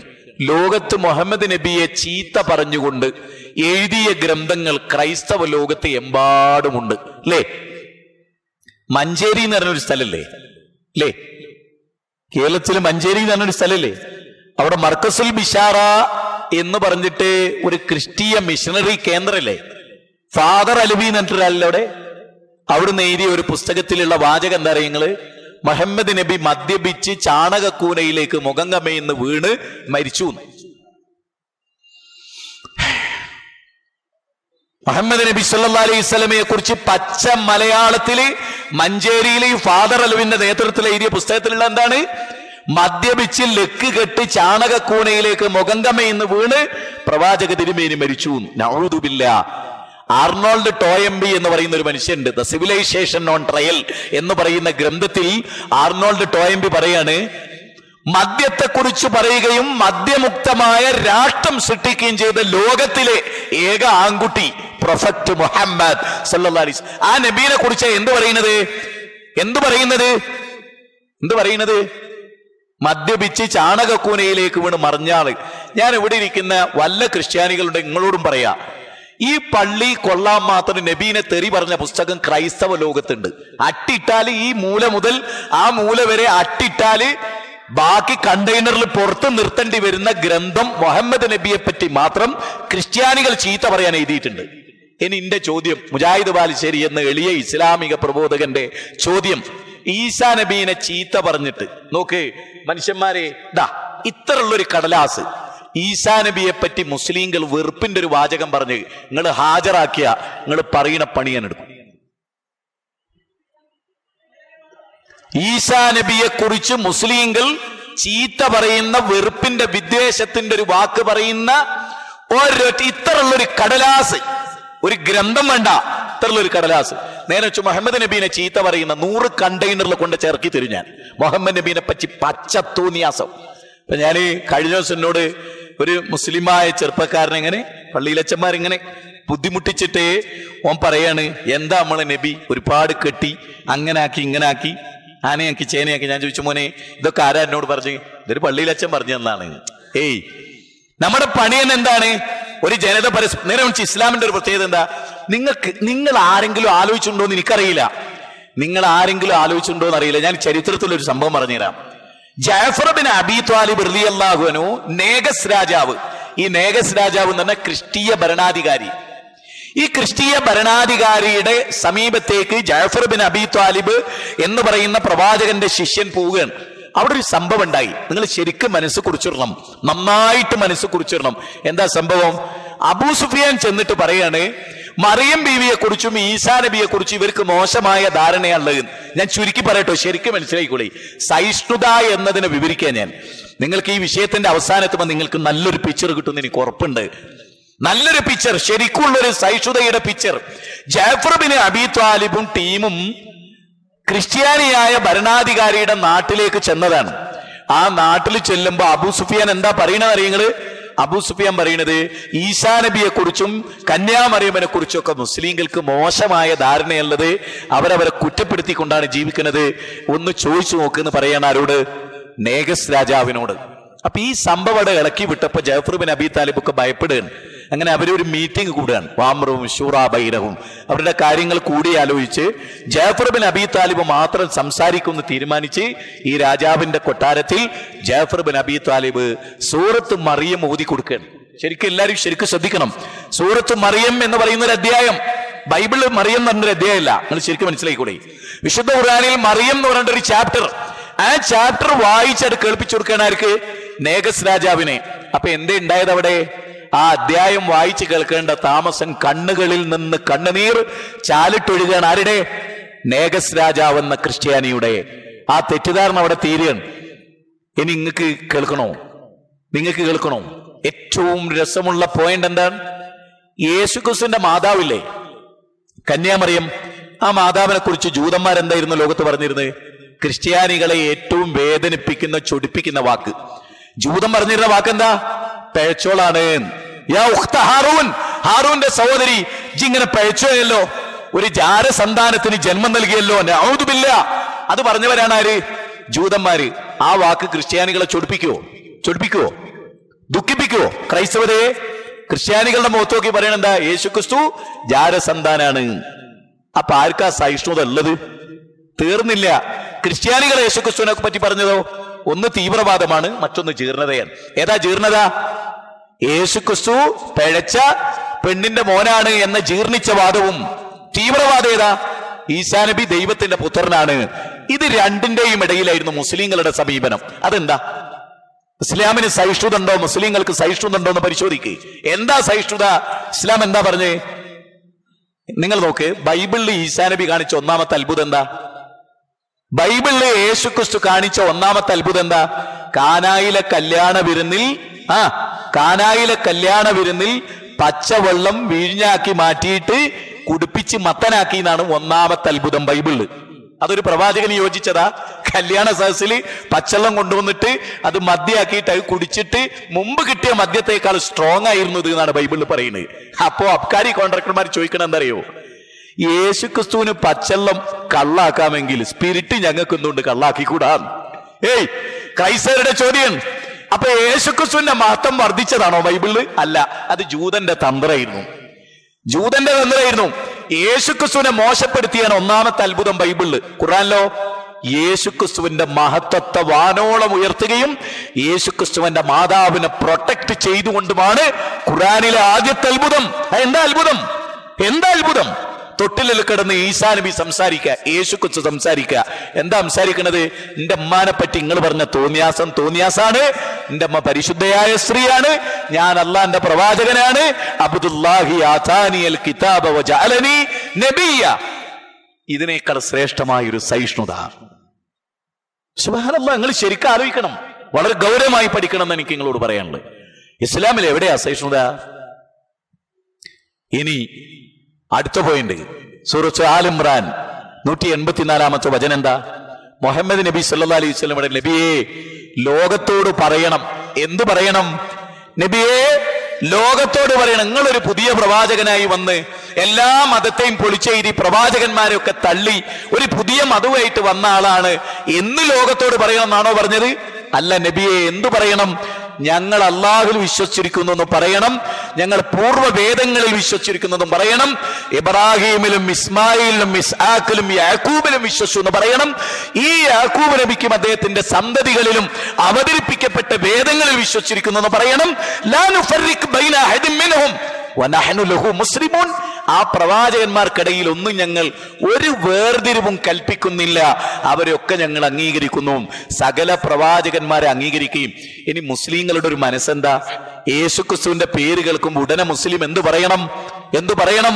അലൈഹിസ്സലാത്തു വസ്സലാം, അള്ളാന്റെ രക്ഷയും സമാധാനവും. നിങ്ങൾ ഇവിടെ ജീവിക്കുന്ന നമുക്കിടയിൽ ജീവിക്കുന്ന ക്രിസ്ത്യാനികൾ മുഹമ്മദ് നബിയുടെ പേര് കേൾക്കുമ്പോൾ നല്ല ചിന്ത പോലും ചിന്തിക്കുന്നുണ്ടോ? ഉണ്ടോ? നിങ്ങൾ ആലോചിച്ചോ, മനസ്സ് തട്ടി ആലോചിച്ചോ. ഇത് പച്ചക്ക് ഞാൻ പറയാണ്, മനസ്സ് തട്ടി ഗൗരവമായി നാം ആലോചിച്ചു നോക്ക്. ഉണ്ടോ? നല്ലോണം ചിന്തിച്ചു നോക്ക്. ഉണ്ടോ? ഇല്ല എന്നാണ് നമുക്ക് കാണാൻ സാധിക്കുക. നേരെ മറിച്ച് ഇസ്ലാമിനെ സംബന്ധിച്ചിടത്തോളം ഈസാ നബിയുടെ പേര് കേൾക്കുമ്പോ അലൈഹിസ്സലാത്തു വസ്സലാം എന്ന് പറയാൻ തീർന്നില്ല. സുഹൃത്തുക്കളെ, ഗൗരവമായ ഒരു പോയിന്റ് കൂടെ ഇതിൽ മനസ്സിലാക്കേണ്ടതുണ്ട്. മദീനയിലെ മാർക്കറ്റിൽ ഒരു സംഭവം ഉണ്ടായി. ഞാൻ എന്ന് പറയുന്ന പോയിന്റ് ഒക്കെ നിങ്ങൾ പ്രബോധന പോയിന്റുകളാക്കി മാറ്റണം. മദീനയില് ശരിക്കും ചിന്തിക്കാനാണ്. മദീന മാർക്കറ്റിൽ ജൂതന്മാരുണ്ടായിരുന്നു, ക്രിസ്ത്യാനികൾ ഉണ്ടായിരുന്നു, മുസ്ലിങ്ങൾ ഉണ്ടായിരുന്നു. അപ്പൊ ഒരു ജൂതന്റെ തൊട്ട അയൽപ്പക്കത്ത് എന്നുള്ള അയാളുടെ കടയുടെ തൊട്ടടുത്തൊരു മുസ്ലിമിന്റെ കടയായിരുന്നു. ശരിക്കും മനസ്സിലായിക്കോളൂ, ഹദീസിൽ സഹിയായി വന്ന കഥയെ പറയണേ. ജൂതന്റെ കട, അതിന്റെ അപ്പുറത്ത് മുസ്ലിമിന്റെ കട. സ്വാഭാവികമായിട്ടും രണ്ട് കടക്കാരെന്ത് ചെയ്യും? പരസ്പരം ഒന്നിച്ചിരിക്കും. ആ ഇരിക്കുന്ന കൂട്ടത്തിൽ എന്തുണ്ടായി എന്നറിയോ നിങ്ങള്? ആ ഇരിക്കുന്ന കൂട്ടത്തിൽ ജൂതൻ മൂസാ നബി അലൈഹിസ്സലാമിന്റെ മഹത്വം പറഞ്ഞു. എല്ലാവരും ശരിക്കും ശ്രദ്ധിക്കണം, നിങ്ങളൊക്കെ ശരിക്കും ശ്രദ്ധിക്കണം. ഓക്കെ, മൂസാ നബി അലൈഹിസ്സലാത്തു വസ്സലാമയുടെ മഹത്വം പറയുകയും നബിയെക്കാളും ശ്രേഷ്ഠനാക്കി മൂസാ നബി ആരവതരിപ്പിച്ചു? ജൂതൻ അവതരിപ്പിച്ചപ്പോ മുസ്ലിം എന്ത് ചെയ്തു? അൻസാരിയായ മുസ്ലിം ജൂതന്റെ മോന്തക്കുറ്റിക്ക് ഒരു ഒറ്റടിയുടെ കൊടുത്ത് മുഹമ്മദ് നബിനേക്കാൾ മൂസാ നബീനെ മഹാനാക്കി എന്ന് ചോദിച്ചിട്ടാ തല്ലിണ്. ഇനി അങ്ങോട്ടൊന്ന് ശരിക്കും ശ്രദ്ധിച്ചേ. ഈ തല്ല് കിട്ടിയ ജൂതൻ ഉടനെ ചെയ്യുന്നതറിയോ? മുഹമ്മദ് നബി സല്ലല്ലാഹു അലൈഹി വസല്ലമയുടെ അടുത്തേക്ക് ഓടുകയാണ്. എന്തിനാ അയാൾ ഓടുന്നത്? അയാൾക്ക് നല്ല ഉറപ്പാണ്, ഞാൻ മുഹമ്മദ് നബി സല്ലല്ലാഹു അലൈഹി വസല്ലം അടുത്ത് ചെന്നാൽ മുസ്ലിമിനെ നബി നിലക്ക് നിർത്തൂ, എനിക്ക് അനുകൂലമായി മുഹമ്മദ് നബി വിധിക്കുന്നു. അപ്പൊ ഈ ജൂതൻ ഓടി ചെല്ലുകയാണ് മുഹമ്മദ് നബി സല്ലല്ലാഹു അലൈഹി വസല്ലം അടുത്ത്. എന്നിട്ട് അദ്ദേഹം പറയണത്, നബി സല്ലല്ലാഹു അലൈഹി വസല്ലം പറയും, നബിയെ, മൂസാ നബീന്റെ മാത്തം പറഞ്ഞതിന്റെ പേരിൽ നിങ്ങളുടെ അനുയായി എന്റെ മുഖത്തടിച്ചു. മുഹമ്മദ് നബി സല്ലല്ലാഹു അലൈഹി വസല്ലമയുടെ കണ്ണുകൾ ചുവന്നു തുടുത്തു. നബി കോപാകുലനായി. നബി സല്ലല്ലാഹു അലൈഹി വസല്ലം ഈ മുസ്ലിമിനോട് ചോദിച്ചു, നീ ഇദ്ദേഹത്തിന്റെ മുഖത്തടിച്ചോ? അതെ. എന്നിട്ട് പറഞ്ഞു കൊടുക്കണം, നിനക്കറിയോ, ലോകം അവസാനിച്ചിട്ട് ഖബറിൽ നിന്ന് ആദ്യം എഴുന്നേറ്റ് വരുന്ന ആള് ഞാനാണ്. അങ്ങനെ ഞാൻ എഴുന്നേറ്റുന്നപ്പോ അർശിലേക്ക് നോക്കിയപ്പോ അർശിന്റെ സമീപത്ത് മൂസാ നബി നിൽക്കുന്നുണ്ട്. മൂസാ നബി അലൈഹിസ്സലാം, ഞാനാണോ മൂസാ നബിയാണോ ആദ്യം ഉയർത്തെഴുന്നേറ്റത്?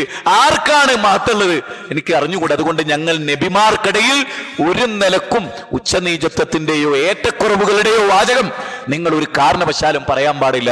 നോക്കൂ, നിങ്ങൾ ഒരു ജൂതനായ മനുഷ്യൻ മൂസാ നബീനെ പുകഴ്ത്തിയപ്പോൾ റസൂൽ എന്താ പറയുന്നത്? ഞങ്ങളെ തമ്മിൽ നിങ്ങൾ താരതമ്യം ചെയ്ത് ഞങ്ങൾ ചെറുത് വലുത് എന്നൊരു പരീക്ഷണത്തിന് നിങ്ങൾ മെനക്കെടരുത്.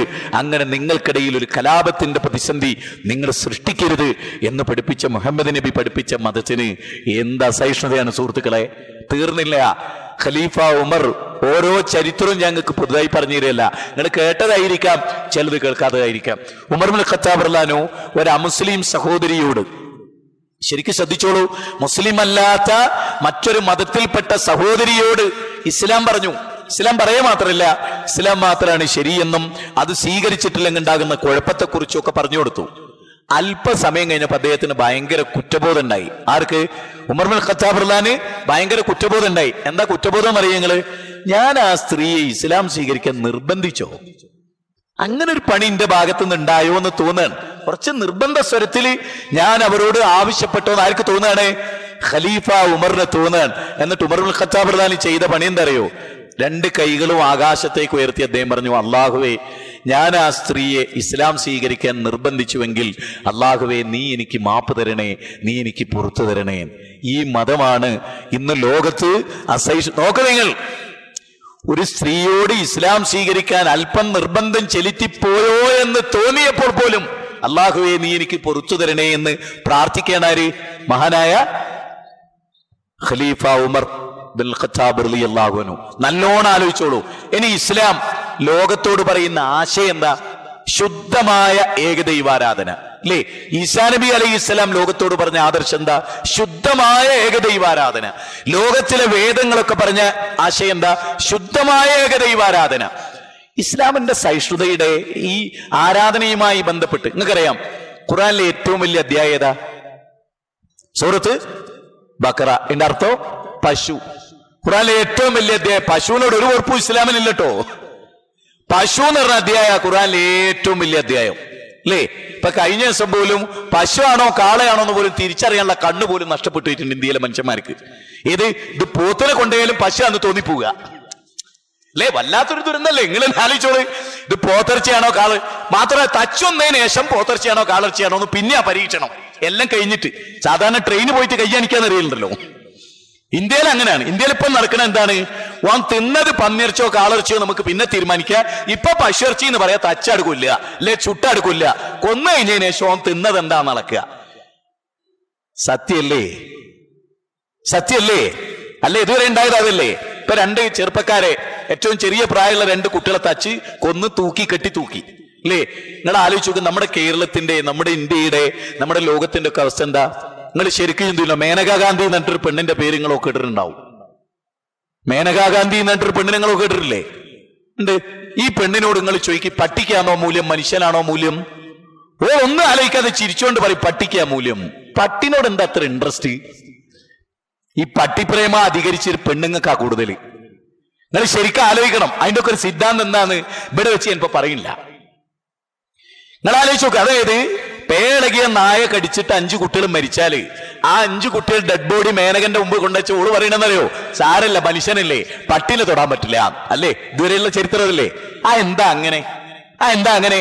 മനുഷ്യന് മൂല്യമല്ല, പശുവിന് മൂല്യം. ഡൽഹിയിൽ എലീനെ കൊന്നൊരു പയ്യനെ തച്ചുന്ന് വായിച്ചില്ലേ? നെറ്റിലും പത്രത്തിലൊന്നും വായിച്ചില്ലേ? എലി എന്താ? ഗണപതിയുടെ വാഹന, പടച്ചോനാ. നിങ്ങളൊന്ന് ആലോചിച്ച് നോക്കി. ഇനി ഒരു 5-6 കൊല്ലം കഴിഞ്ഞിട്ട് കേരളത്തിലും ഇന്ത്യയിലും എലി ദൈവമാകുകയാണെങ്കിൽ കപ്പ കൃഷിക്കാർ തെണ്ടിപ്പോവില്ലേ? ആലോചിച്ച് നോക്കി. ഇതൊക്കെ എന്താണ്? മനുഷ്യൻ ശരിക്കും ആലോചിക്കുക. എലിയെ ദൈവമായി ആരാധിക്കുന്ന സ്ഥിതിവിശേഷം ലോകത്ത് സംജാതാകുക. എന്നാലോ നമ്മളൊക്കെ സംബന്ധിച്ചിടത്തോളം പടച്ചോനെ മാത്രമേ ആരാധിക്കൂ നമ്മൾ പറയുന്നത്. എന്നാൽ ഇവിടെ നിങ്ങൾക്കറിയാം, മുസ്ലിങ്ങൾക്കിടയിൽ ദർഗയില് അമ്പിയാക്കളെ, ഔലിയാക്കളെ വിളിച്ച് ആരാധിക്കുന്നവരുണ്ട്. പക്ഷെ അവരാരെങ്കിലും കൊല്ലലുണ്ടോ? പശുവിനെ ആരാധിക്കുന്നവരുണ്ട്. ശരിക്കും പശുവിനെ ആരാധിക്കുന്നവനല്ലേ കൈകാര്യം ചെയ്യേണ്ടത്? ലോകത്തിലെ ഏറ്റവും വലിയ നന്ദികേടാ ചെയ്യുന്നത്. പടച്ചോന്റെ വായു ശ്വസിച്ച്, പടച്ചോന്റെ വെള്ളം കുടിച്ച്, പടച്ചോന്റെ പടപ്പിനെ ആരാധിക്കുക എന്നുള്ളത് ലോകത്തിലെ ഏറ്റവും വലിയ നന്ദികേടാണ്, ഏറ്റവും വലിയ വിവരക്കേടാണ്. ആ വിവരക്കേട് ചെയ്യുന്നവനെ പോലും നമ്മൾ എന്താ ചെയ്യല്? ഓനും സ്വാതന്ത്ര്യമുണ്ട്, ആ വിവരക്കേട് ചെയ്യാനും സ്വാതന്ത്ര്യമുണ്ട്. ലിംഗത്തെ ആരാധിക്കുന്നവരും, യോനി ആരാധിക്കുന്നവരും, കല്ലിനെ ആരാധിക്കുന്നവരും ഇന്ത്യയിലുണ്ട്. ഇന്ത്യയിൽ മധുരൈ മീനാക്ഷി ക്ഷേത്രത്തിന്റെ ഏറ്റവും ഉയർന്ന പൂജാ കേന്ദ്രത്തിലേക്ക് പ്രവേശിക്കണമെങ്കിൽ നഗ്നനായിട്ടേ പ്രവേശിക്കാൻ പറ്റൂ. ആണായാലും പെണ്ണായാലും തുണി ഉടുക്കാൻ പാടില്ല. അതവിടെ നടക്കുന്നുണ്ട്. ഉത്തരേന്ത്യയില് ഒരു ഡ്രസ്സും ധരിച്ചിട്ടില്ലാത്ത പുരുഷനെ ആരാധിക്കുന്ന സ്ത്രീകളില്ലേ? ഇല്ലേ? നിങ്ങൾ ചെന്ന് നോക്ക്, നെറ്റിലൊക്കെ സെർച്ച് ചെയ്ത് നോക്ക്. അതൊക്കെ സ്വാതന്ത്ര്യമുള്ള ഒരു നാടാണ് ഏത്? ഇന്ത്യ.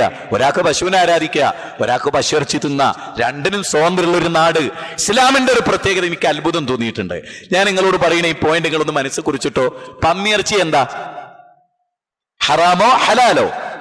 ഇസ്ലാമിന് ഹറാമാണ്, എല്ലാവർക്കും അറിയാം. അറബ് രാജ്യങ്ങളിലൊക്കെ മുസ്ലിങ്ങൾ പന്നിയിറച്ചി എന്താണെന്നാ കരുതുന്നത്? ഹറാമാണെന്നല്ലേ കരുതുന്നത്. എന്നാൽ അറബ് നാട്ടിൽ പന്നിയിറച്ചി നിന്ന ക്രിസ്ത്യാനികളില്ലേ? അല്ലേ? ചില സൂപ്പർ മാർക്കറ്റുകളിൽ പന്നിയിറച്ചി വിൽക്കണില്ലേ? ലോകത്ത് പല അറബ് രാജ്യങ്ങളിലെ സൂപ്പർ മാർക്കറ്റുകളിൽ പന്നിയിറച്ചി വിൽക്കുന്നുണ്ട്.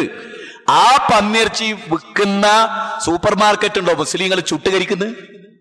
ആ പന്നിയിറച്ചി തിന്ന ക്രിസ്ത്യാനിയോടുണ്ടാരോ പറയുന്നത് അറബ് നാടാണ്, ഇവിടെ പന്നിയിറച്ചി ഹറാമാണ്, ജിബിടുന്ന് തിന്ന എന്നെ കാച്ചിക്കാളെന്ന് പറയുന്നുണ്ടോ? ഇസ്ലാമിന്റെ ഏറ്റവും വലിയ സഹിഷ്ണുത അതാണ്. ഞാൻ ഇനി ഒന്നുകൂടി പറഞ്ഞുതരാം. മുസ്ലിങ്ങൾ കുറെ ആളുകൾ ജീവിക്കുന്ന ഒരു സ്ഥലത്ത് ഒരു ക്രിസ്ത്യാനി ഉണ്ടെന്ന് വിചാരിക്കുക. ഓൻ ക്രിസ്തുമസിന് പന്നിയിറച്ചി തിന്നുന്നുണ്ടെങ്കിൽ കാതറാജി ഉണ്ടോ അവിടെ ചെന്നിട്ട് ഇജെന്താ ജോർജ് തിന്നുന്നത്? പന്നിയിറച്ചിയാണ്. പള്ളിയിലെ മൈക്കെടുത്തിട്ട് നാട്ടുകാരേ ജോർജ് പന്നിയിറച്ചി നിന്ന് വന്നൂടി തച്ചുവല്ലാൻ ഒരു ചാൻസ് കിട്ടി എന്നൊരു അനൗൺസ്മെന്റ് മുസ്ലിങ്ങൾ ഇന്ന് വരെ ചെയ്തിട്ടുണ്ടോ? ഇസ്ലാമിന്റെ സഹിഷ്ണുത തന്നെയത്. ഇസ്ലാമിനുള്ള സഹിഷ്ണുത ലോകത്തൊരു മതത്തിനുമില്ല, മതസമൂഹത്തിനുമില്ല. ഞാൻ നിങ്ങൾക്ക് 100% ഉറപ്പ് തരുന്നു, ഇസ്ലാമിനുള്ള സഹിഷ്ണുത ലോകത്തൊരു മതദർശനത്തിനുമില്ല. അതൊരു വലിയ സത്യ. ആ സത്യം ഇവിടെ നിഷ്കാസിതമാക്കപ്പെടുന്നു എന്നതാണ് ലോകത്തിലെ ഏറ്റവും വലിയ പ്രശ്നം. ഇനി നിങ്ങൾക്കൊരു കാര്യം കൂടി കേൾക്കണോ? അതോട് വളരെ ഗൗരവമായി നമ്മൾ മനസ്സിലാക്കണ്ടേ. അള്ളാഹുവിന്റെ റസൂലിന് ഏറ്റവും ഇഷ്ടമായിരുന്നു ആടിനോട്. നബി സല്ലല്ലാഹു അലൈഹി വസല്ലമക്ക് ആടിനോട് വലിയ ഇഷ്ടമായിരുന്നു. എത്രത്തോളം എന്ന് പറഞ്ഞാൽ അബൂ അയ്യൂബ് അൻസാരിയുടെ വീട്ടിൽ നബി സല്ലല്ലാഹു അലൈഹി വസല്ലമ അതിഥിയായിട്ട് ചെല്ലുകയാണ്. നബിയുണ്ട്, അബൂബക്കർ സിദ്ദീഖ് ഉണ്ട്, ഉമർ ഇബ്നുൽ ഖത്താബ് ഉണ്ട് റളിയല്ലാഹു അൻഹും. റസൂൽ സല്ലല്ലാഹു അലൈഹി വസല്ലമയുടെ മുമ്പിലൂടെ ഒരു ആടിനെ പിടിച്ചു കൊണ്ടുവരികയാണ്. അപ്പൊ റസൂലുള്ളാഹി സ്വല്ലല്ലാഹു അലൈഹി വസല്ലം ചോദിക്കണമെന്ന് അറിയോ? അബൂ അയ്യൂബ് അൻസാരിനോട് ചോദിക്കല്ല, ഇത് കറവുള്ള ആടാണോ, ഗർഭിണിയായ ആടാണോ? എന്നാ കൊല്ലരുത്, അതൊന്നും അല്ലാത്തൊരവസ്ഥയിലുള്ളതാണോ? എന്നാ കുഴപ്പമില്ല അർത്ഥം. അപ്പൊ നബി സല്ലല്ലാഹു അലൈഹി വസല്ലമക്ക് ആടിനെ താലോലിക്കുക, ആടിന്റെ അകിടുന്ന് പാല് കറക്കുക, ആടുകുട്ടികളെ മാറോട് ചേർക്കുക. എത്രത്തോളം നേരം മൂസാ നബി അലൈഹി സ്വലാമിന് അള്ളാന്റെ ചോദ്യം തന്നെ എന്താ? വമാ തിൽക ബിയമീനിക യാ മൂസ, മൂസ നിന്റെ കയ്യിൽ എന്താ ഉള്ളത്? പടച്ചോനെ ആടിനെ ഇലയിച്ചു കൊടുക്കുന്ന ഒരു വടി, പിന്നെ കുത്തിപ്പിടിക്കും, വേറെയും ചില കാര്യങ്ങളുണ്ട് അല്ലേ? അവിടെയും ആടുമായിട്ടാണ്. മൂസാ നബിക്ക് ഒരു പെണ്ണിനെ കല്യാണം കഴിച്ച് കിട്ടണ എന്നെ ആടിനെ മേയിച്ചിട്ടാണ്. അപ്പൊ ആടുമായിട്ട് മുസ്ലിങ്ങൾക്കുള്ള ബന്ധം എന്താ എന്ന് കരുതി ഏതെങ്കിലും ഒരു ജൂതൻ ആട്ടിറച്ചി തിന്നു പറഞ്ഞിട്ട് ഓനുണ്ടോ ചുട്ടുകൊല്ലണ്? ഒരു ക്രിസ്ത്യാനി ആട്ടിറച്ചി തിന്നു പറഞ്ഞിട്ടോ ഓനെ ചുട്ടുകൊല്ലണ്? എന്തുകൊണ്ട് ഇന്ത്യ രാജ്യത്ത് മാത്രം ഈ പ്രാന്തൻ സിദ്ധാന്തം ഉണ്ടായി? അത് ആര്യ സമാജത്തിന്റെ സ്ഥാപകനായ സ്വാമി ദയാനന്ദ സരസ്വതി എന്ന് പറയുന്ന ലൈറ്റ് ഓഫ് ട്രൂത്തിന്റെ ആചാര്യനാണ് ഈ വൈകൃതം ഇന്ത്യ രാജ്യത്ത് പഠിപ്പിച്ച് ഗോരക്ഷിണി സഭ ഉണ്ടാക്കി. ഏത് ദൈവം ആണ് പശുവെങ്കിൽ പിന്നെന്താ ഗോരക്ഷിണി സഭ? ഗോരക്ഷിണി സഭ എന്ന് പറഞ്ഞാൽ പശുവിനെ സംരക്ഷിക്കുന്ന സഭ. ഞാൻ നിങ്ങൾക്ക് ഒരു വിറ്റ് പറഞ്ഞുതരാം, നിങ്ങൾ കുറച്ച് ഗൗരവമായിട്ട് ആലോചിക്കണം. ഒരു പശുയിറച്ചി തിന്നതിന്റെ പേരിൽ ഒരുത്തനെ കൊന്നുനീയായിരിക്കുക, മറ്റേ പശു ഉണ്ടോ വിചാരിക്കുന്നത് ഞങ്ങളെ വർഗത്തിന് വേണ്ടി ഈ ഇൻസാനിത വേറെ ഇൻസാനിനെ കൊല്ലുന്നു? നിങ്ങൾക്ക് മനസ്സിലായില്ല. പറഞ്ഞ നിങ്ങൾക്ക് മനസ്സിലായില്ല. ഏതെങ്കിലും ഒരു പശു മനസ്സിലാക്കുന്നുണ്ടോ ഈ ഇരുകാലി എനിക്ക് വേണ്ടിയാണ് ഓനെ കൊല്ലണതെന്നും കൊല്ലപ്പെടുന്നതെന്നും? നിങ്ങൾക്ക് മനസ്സിലായില്ലേ പറഞ്ഞ പോയിന്റ്?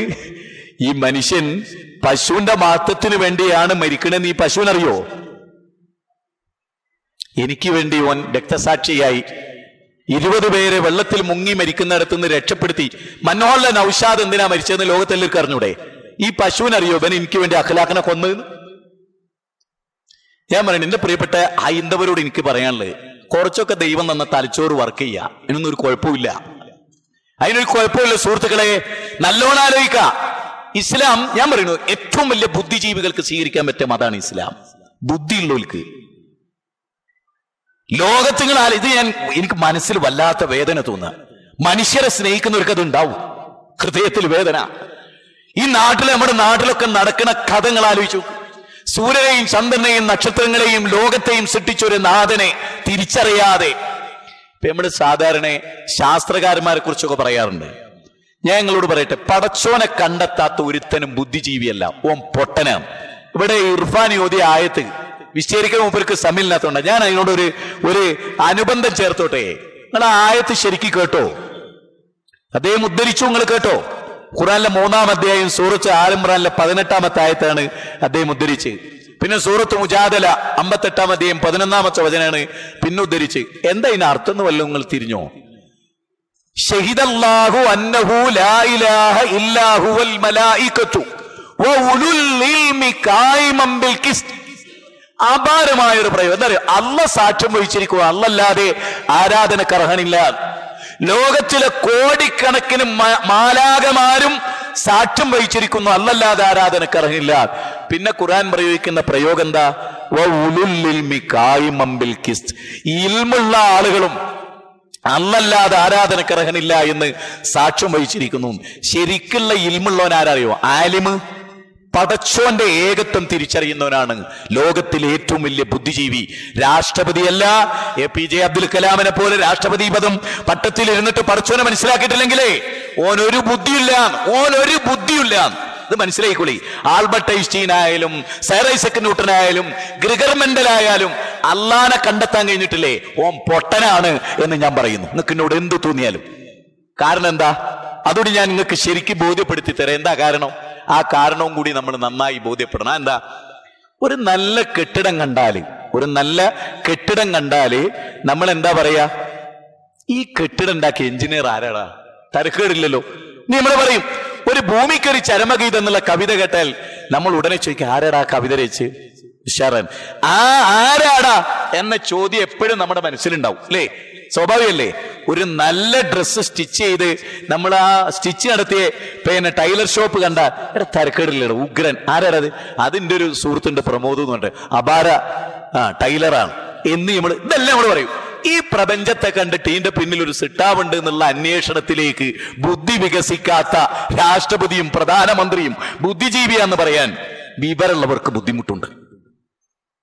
ആകാശവും ഭൂമിയും സൂര്യനും ചന്ദ്രനും കണ്ടിട്ട് അതിന്റെ പിന്നിൽ ഒരു സിട്ടാവില്ല എന്ന് പറഞ്ഞ് അതിനെ തന്നെ ആരാധിക്കുന്ന പൊട്ടനില്ലേ ഓൻ ബുദ്ധി ഉണ്ട് എന്ന് പറഞ്ഞാൽ അനുവദിച്ചു കൊടുക്കാൻ കുറച്ച് ബുദ്ധിമുട്ടുണ്ട്. അതുകൊണ്ടാണ് വമിനന്നാസി വദ്ദവാബി വല്ലനആമി മുഖ്തലിഫുൻ അൽവാനുഹു കദാലിക ഇന്നമാ യഖ്ഷല്ലാഹ മിൻ ഇബാദിഹിൽ ഉലമാ. സൂറത്ത് ഫാത്തിറിലെ 28-ാമത്തെ വചനം. അതിൽ അല്ലാഹു സുബ്ഹാനഹു വ തആല പറയണെന്താ അറിയോ? എന്താ അതിൽ പറയണ അറിയോ? നിങ്ങള് ഗൗരവമായിട്ട് ആലോചിച്ച് എന്താ പറയുന്നത്? അല്ലാഹനെ ഭയപ്പെടുക അറിവുള്ളവരാണ്. ഞാൻ നിങ്ങളോട് പറയുന്നത്, ഒരു 10 മണി മുല്ല ഷാർപ്പ് 10 മണിക്ക് വിടരുന്നു. ഞാൻ ചോദിക്കുന്നത്, ഏത് ക്ലോക്ക് നോക്കിയാണ് ആ 10 മണി മുല്ല വിടരുന്നത്? ഏത് ക്ലോക്ക് നോക്കിയാണ് എന്റെ പ്രിയപ്പെട്ടന്റെ മുമ്പിലിരിക്കുന്ന സഹോദരങ്ങളെ ഷാർപ്പ് 10 മണിക്ക് ആ 10 മണി മുല്ല വിടരുന്നത്? 2 പോയിന്റ് അതിലുള്ളത്. സായിബാബ് മരിച്ചിട്ടും 10 മണി മുല്ല വിടർന്നു എന്ന് പറഞ്ഞാൽ അതിന്റെ അർത്ഥം എന്താ അറിയോ? അതിന്റെ നിയന്ത്രണം മൂപ്പരുടെ ഉത്തരവാദിത്തത്തിലല്ല. മുഹമ്മദ് നബി സല്ലല്ലാഹു അലൈഹി വസല്ലം മരിച്ചു, എന്നിട്ട് സൂര്യൻ ഉദിച്ചു, ചന്ദ്രൻ അസ്തമിച്ചു, രാവും പകലും ഉണ്ടായോ? എന്താ ഇതിനർത്ഥം? അതിലൊന്നും മുഹമ്മദ് നബി സല്ലല്ലാഹു അലൈഹി വസല്ലമക്ക് ഒരു പങ്കാളിത്തവും ഇല്ല. ഞാൻ എവിടെ ഇരിക്കുന്ന നിങ്ങളോട് പറയട്ടെ, ഈ പുരുഷാരത്തോട് വളരെ സന്തോഷമായി, വളരെ സന്തോഷങ്ങളൊക്കെ കാണുമ്പോൾ എനിക്ക് വളരെ സന്തോഷം. നിങ്ങൾ ഗൗരവമായിട്ട് ആലോചിച്ചിട്ടുണ്ടോ? ഈ ലോകത്ത് ഈ ഹമീഷ് വിഷയത്തിലൊക്കെ ജീവിച്ചിട്ട് പടച്ചോനെ കണ്ടെത്താത്തവൻ പിന്നെ എന്തിനാ ജീവിക്കുന്നത്? വായും വെള്ളവും ഈ ഭൂമിയും അനുഗ്രഹവും ഈ സംവിധാനമൊക്കെ ചെയ്തൊരു സംവിധായകനെ ഗൗരവമായി ആലോചിക്കാത്തവൻ സത്യത്തിൽ വിവരമില്ലാത്തവനല്ലേ? നിങ്ങൾ ആലോചിക്ക്, നന്നായി ആലോചിക്കും. ഈ പ്രപഞ്ചത്തിലെ ഏതൊരു വസ്തുവിനെയും സൂക്ഷ്മവും സ്ഥൂലവുമായി നിരീക്ഷിക്കുന്നവനെ പടച്ചോനെ കണ്ടെത്താതിരിക്കാൻ കഴിയുമോ? അറ്റ്ലാന്റിക് ഓഷനിലെ സുഹൃത്തുക്കളെ മൈലുകളോളം ശുദ്ധജലവും അതുപോലെ തന്നെ ഉപ്പുജലവും ഒന്നിച്ചൊഴുകുന്നുണ്ട്. ഒന്നിച്ച് ഞാനത് പറയും നിങ്ങളോട്, ശരിക്കും നിങ്ങൾ ചിന്തിക്കണം. അതായത് ഒരു ഡബറയിൽ വെള്ളം, ഒറ്റ ഡബറയിൽ വെള്ളം, ആ ഡബറയിലെ വലത്ത് സൈഡിൽ നിന്ന് വെള്ളം മുക്കുമ്പോ ഉപ്പുജലം, ഇടത്ത് സൈഡിൽ നിന്ന് മുക്കുമ്പോ നല്ല പച്ചവെള്ളം, ഉപ്പില്ലാത്ത. നിങ്ങൾ വിശ്വസിക്കുമോ? മനസ്സിലായോ? നിങ്ങൾക്ക് മനസ്സിലായോ? എന്താ കവർ ഇങ്ങനെ കൊണ്ടുനടക്കണ്? അതുപോലും ഡിസ്റ്റർബാണ് ഒരു ക്ലാസ്സിന്. എന്തേ കവറിലിടാൻ മാത്രം നിങ്ങളെ കയ്യിലുള്ളത്? മോനെ മതിയോനെ കവർ അവിടെ ഇട്ടേക്ക്. അതൊക്കെ എന്തിനാ അങ്ങനെ പറയുന്ന അറിയോ? 1 മിനിറ്റ് പോലും നിങ്ങളെ ശ്രദ്ധ എവിടെയും തെറ്റിപ്പോരുത്. അതിനാ പറയും. നിങ്ങള് ഉമ്മു സവാലി എന്ന് പറഞ്ഞിട്ടൊരു സ്ഥലമുണ്ട്. എവിടെയാണെന്നറിയോ? എവിടെയാ? ബഹ്റൈനിന്റെ കടലിടുക്കിൽ ഉമ്മു സവാലി എന്ന് പറഞ്ഞിട്ടൊരു സ്ഥലം. അതായത് യൂറോപ്യൻ കടലിന്റെ ഭാഗത്തേക്ക് ബഹ്റൈന്റെ. ഈ ഉമ്മു സവാലിയുടെ പ്രത്യേകത എന്താ? 3.5 കിലോമീറ്ററാണ് ബഹ്റൈന്റെ മനാമ തലസ്ഥാനത്ത് 3.5 കിലോമീറ്റർ കടലുള്ളോട്ട് ഉമ്മു സവാലി. എന്താ ഉമ്മു സവാലിയുടെ പ്രത്യേകത? സൈറ്റിൽ നിങ്ങൾ നെറ്റിൽ അടിച്ചു നോക്കൂ ഉമ്മു സവാലി.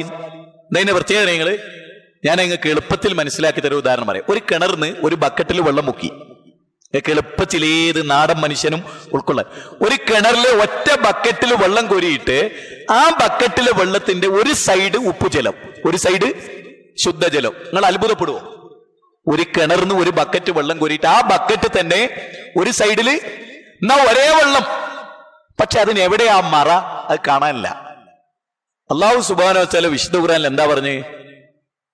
ബൈനഹുമാ ബർസഖുൻ ലാ യബ്ഗിയാൻ. അല്ലേ? എന്താ അവിടെ ഒരു മറ?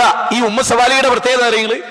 ഒരേ കടല്, അതിലൊരു ഭാഗത്തുനിന്ന് വെള്ളം മുക്കിയ ശുദ്ധജലം, ആഴമേറി ശുദ്ധജലം. അതിന്റെ തൊട്ടിപ്പുറത്ത് എന്തെങ്കിലും ഒരു മറ ഉണ്ടോ? ഇല്ല, ഒരേ വെള്ളം അതിലൊരു. എന്നിട്ട് അവിടെ എന്താ അറിയോ? ഇത്ര വലുപ്പമുള്ള വലിയ പൈപ്പ് ഇറക്കിയിരിക്കുകയാണ്. ആ വെള്ളമാണ് ബഹ്റൈനിലെ മുഴുവൻ സ്ഥലത്ത് ശുദ്ധജലമായിട്ട് കുടിക്കുന്നത്. ഇപ്പൊ മനസ്സിലായി നിങ്ങൾക്ക്? മുസവാലി എന്താ? അള്ളാഹു 14 നൂറ്റാണ്ട് മുമ്പ് ഖുർആനിൽ പറയാണ് കടലിൽ അങ്ങനത്തെ സ്ഥലങ്ങളുണ്ട്. 2നെയും നാം ഒഴുക്കി വിട്ടിരിക്കുന്നു. പക്ഷെ ഇങ്ങൾക്കൊരു മറ കാണാൻ കഴിയില്ല. പക്ഷേ ശുദ്ധജലവും ഉപ്പുജലവും ഒന്നിച്ചൊഴുകും. പക്ഷെ രണ്ടും കൂടിക്കലരില്ല.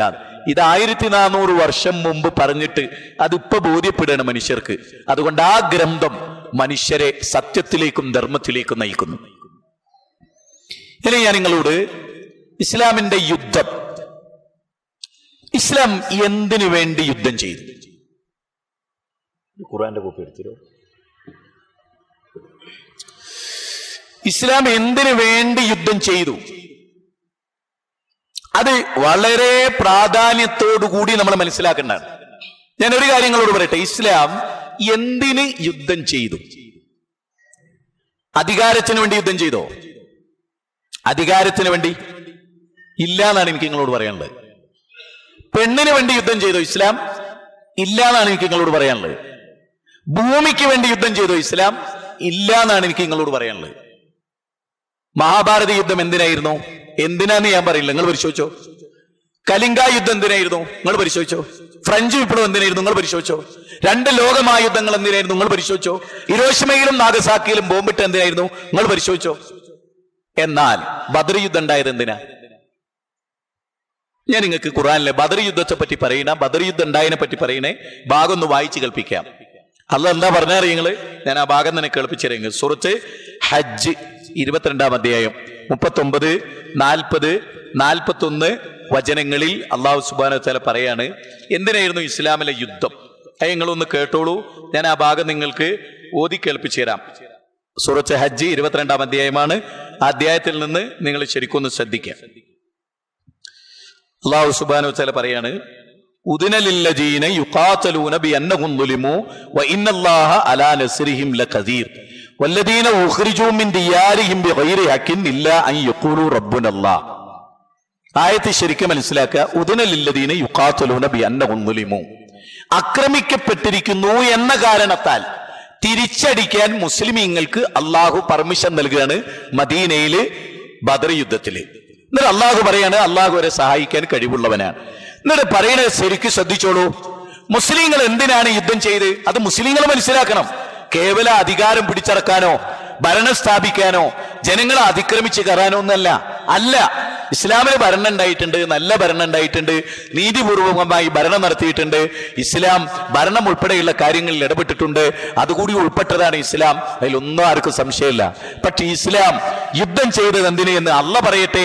വല്ലദീന ഉഖ്രിജൂ മിൻ ദിയാരിഹിം ബിഗൈരി ഹഖിൻ ഇല്ലാ യഖൂലു റബ്ബുനല്ലാഹ്. അള്ളയാണ് ഞങ്ങളുടെ പരിപാലകൻ എന്ന് പറഞ്ഞതിന്റെ പേരിൽ വീട്ടിൽ നിന്ന് ആട്ടി ഓടിക്കപ്പെട്ടവരാണവർ. നോക്കൂ, അള്ള പറയുന്നിടത്ത് നിൽക്കാൻ നമുക്ക് കഴിഞ്ഞിട്ടില്ല. മുസ്ലിങ്ങൾക്കും കഴിയുന്നില്ല, അല്ലാത്തവർക്കും കഴിയില്ല. അള്ള എന്താ പറഞ്ഞേ? അള്ള മാത്രമാണ് ആരാധനക്കർഹൻ എന്ന് പറഞ്ഞതല്ലാത്തൊരു തെറ്റും മുസ്ലിങ്ങൾ ചെയ്തിട്ടില്ല. അതിന്റെ പേരിൽ വീട്ടിൽ നിന്ന് പുറത്താക്കപ്പെട്ടവരാണവർ, നാട്ടിൽ നിന്ന് ആട്ടി ഓടിക്കപ്പെട്ടവരാണവർ. അതുകൊണ്ട് അവർ തിരിച്ചടിക്കണം ഒരാദർശത്തിന്റെ നിലനിൽപ്പിന് വേണ്ടി. എന്നിട്ട് ഖുർആൻ പറഞ്ഞ വാചകം നിങ്ങളൊന്ന് ശ്രദ്ധിച്ചേ. അല്ലാഹു സുബ്ഹാനഹു വ തആല പറയാണ് അങ്ങനെ. എന്നിട്ട് റബ്ബ് സുബ്ഹാനഹു വ തആല പറയാണ് എന്താ പറയണെന്നറിയോ? വലൗല,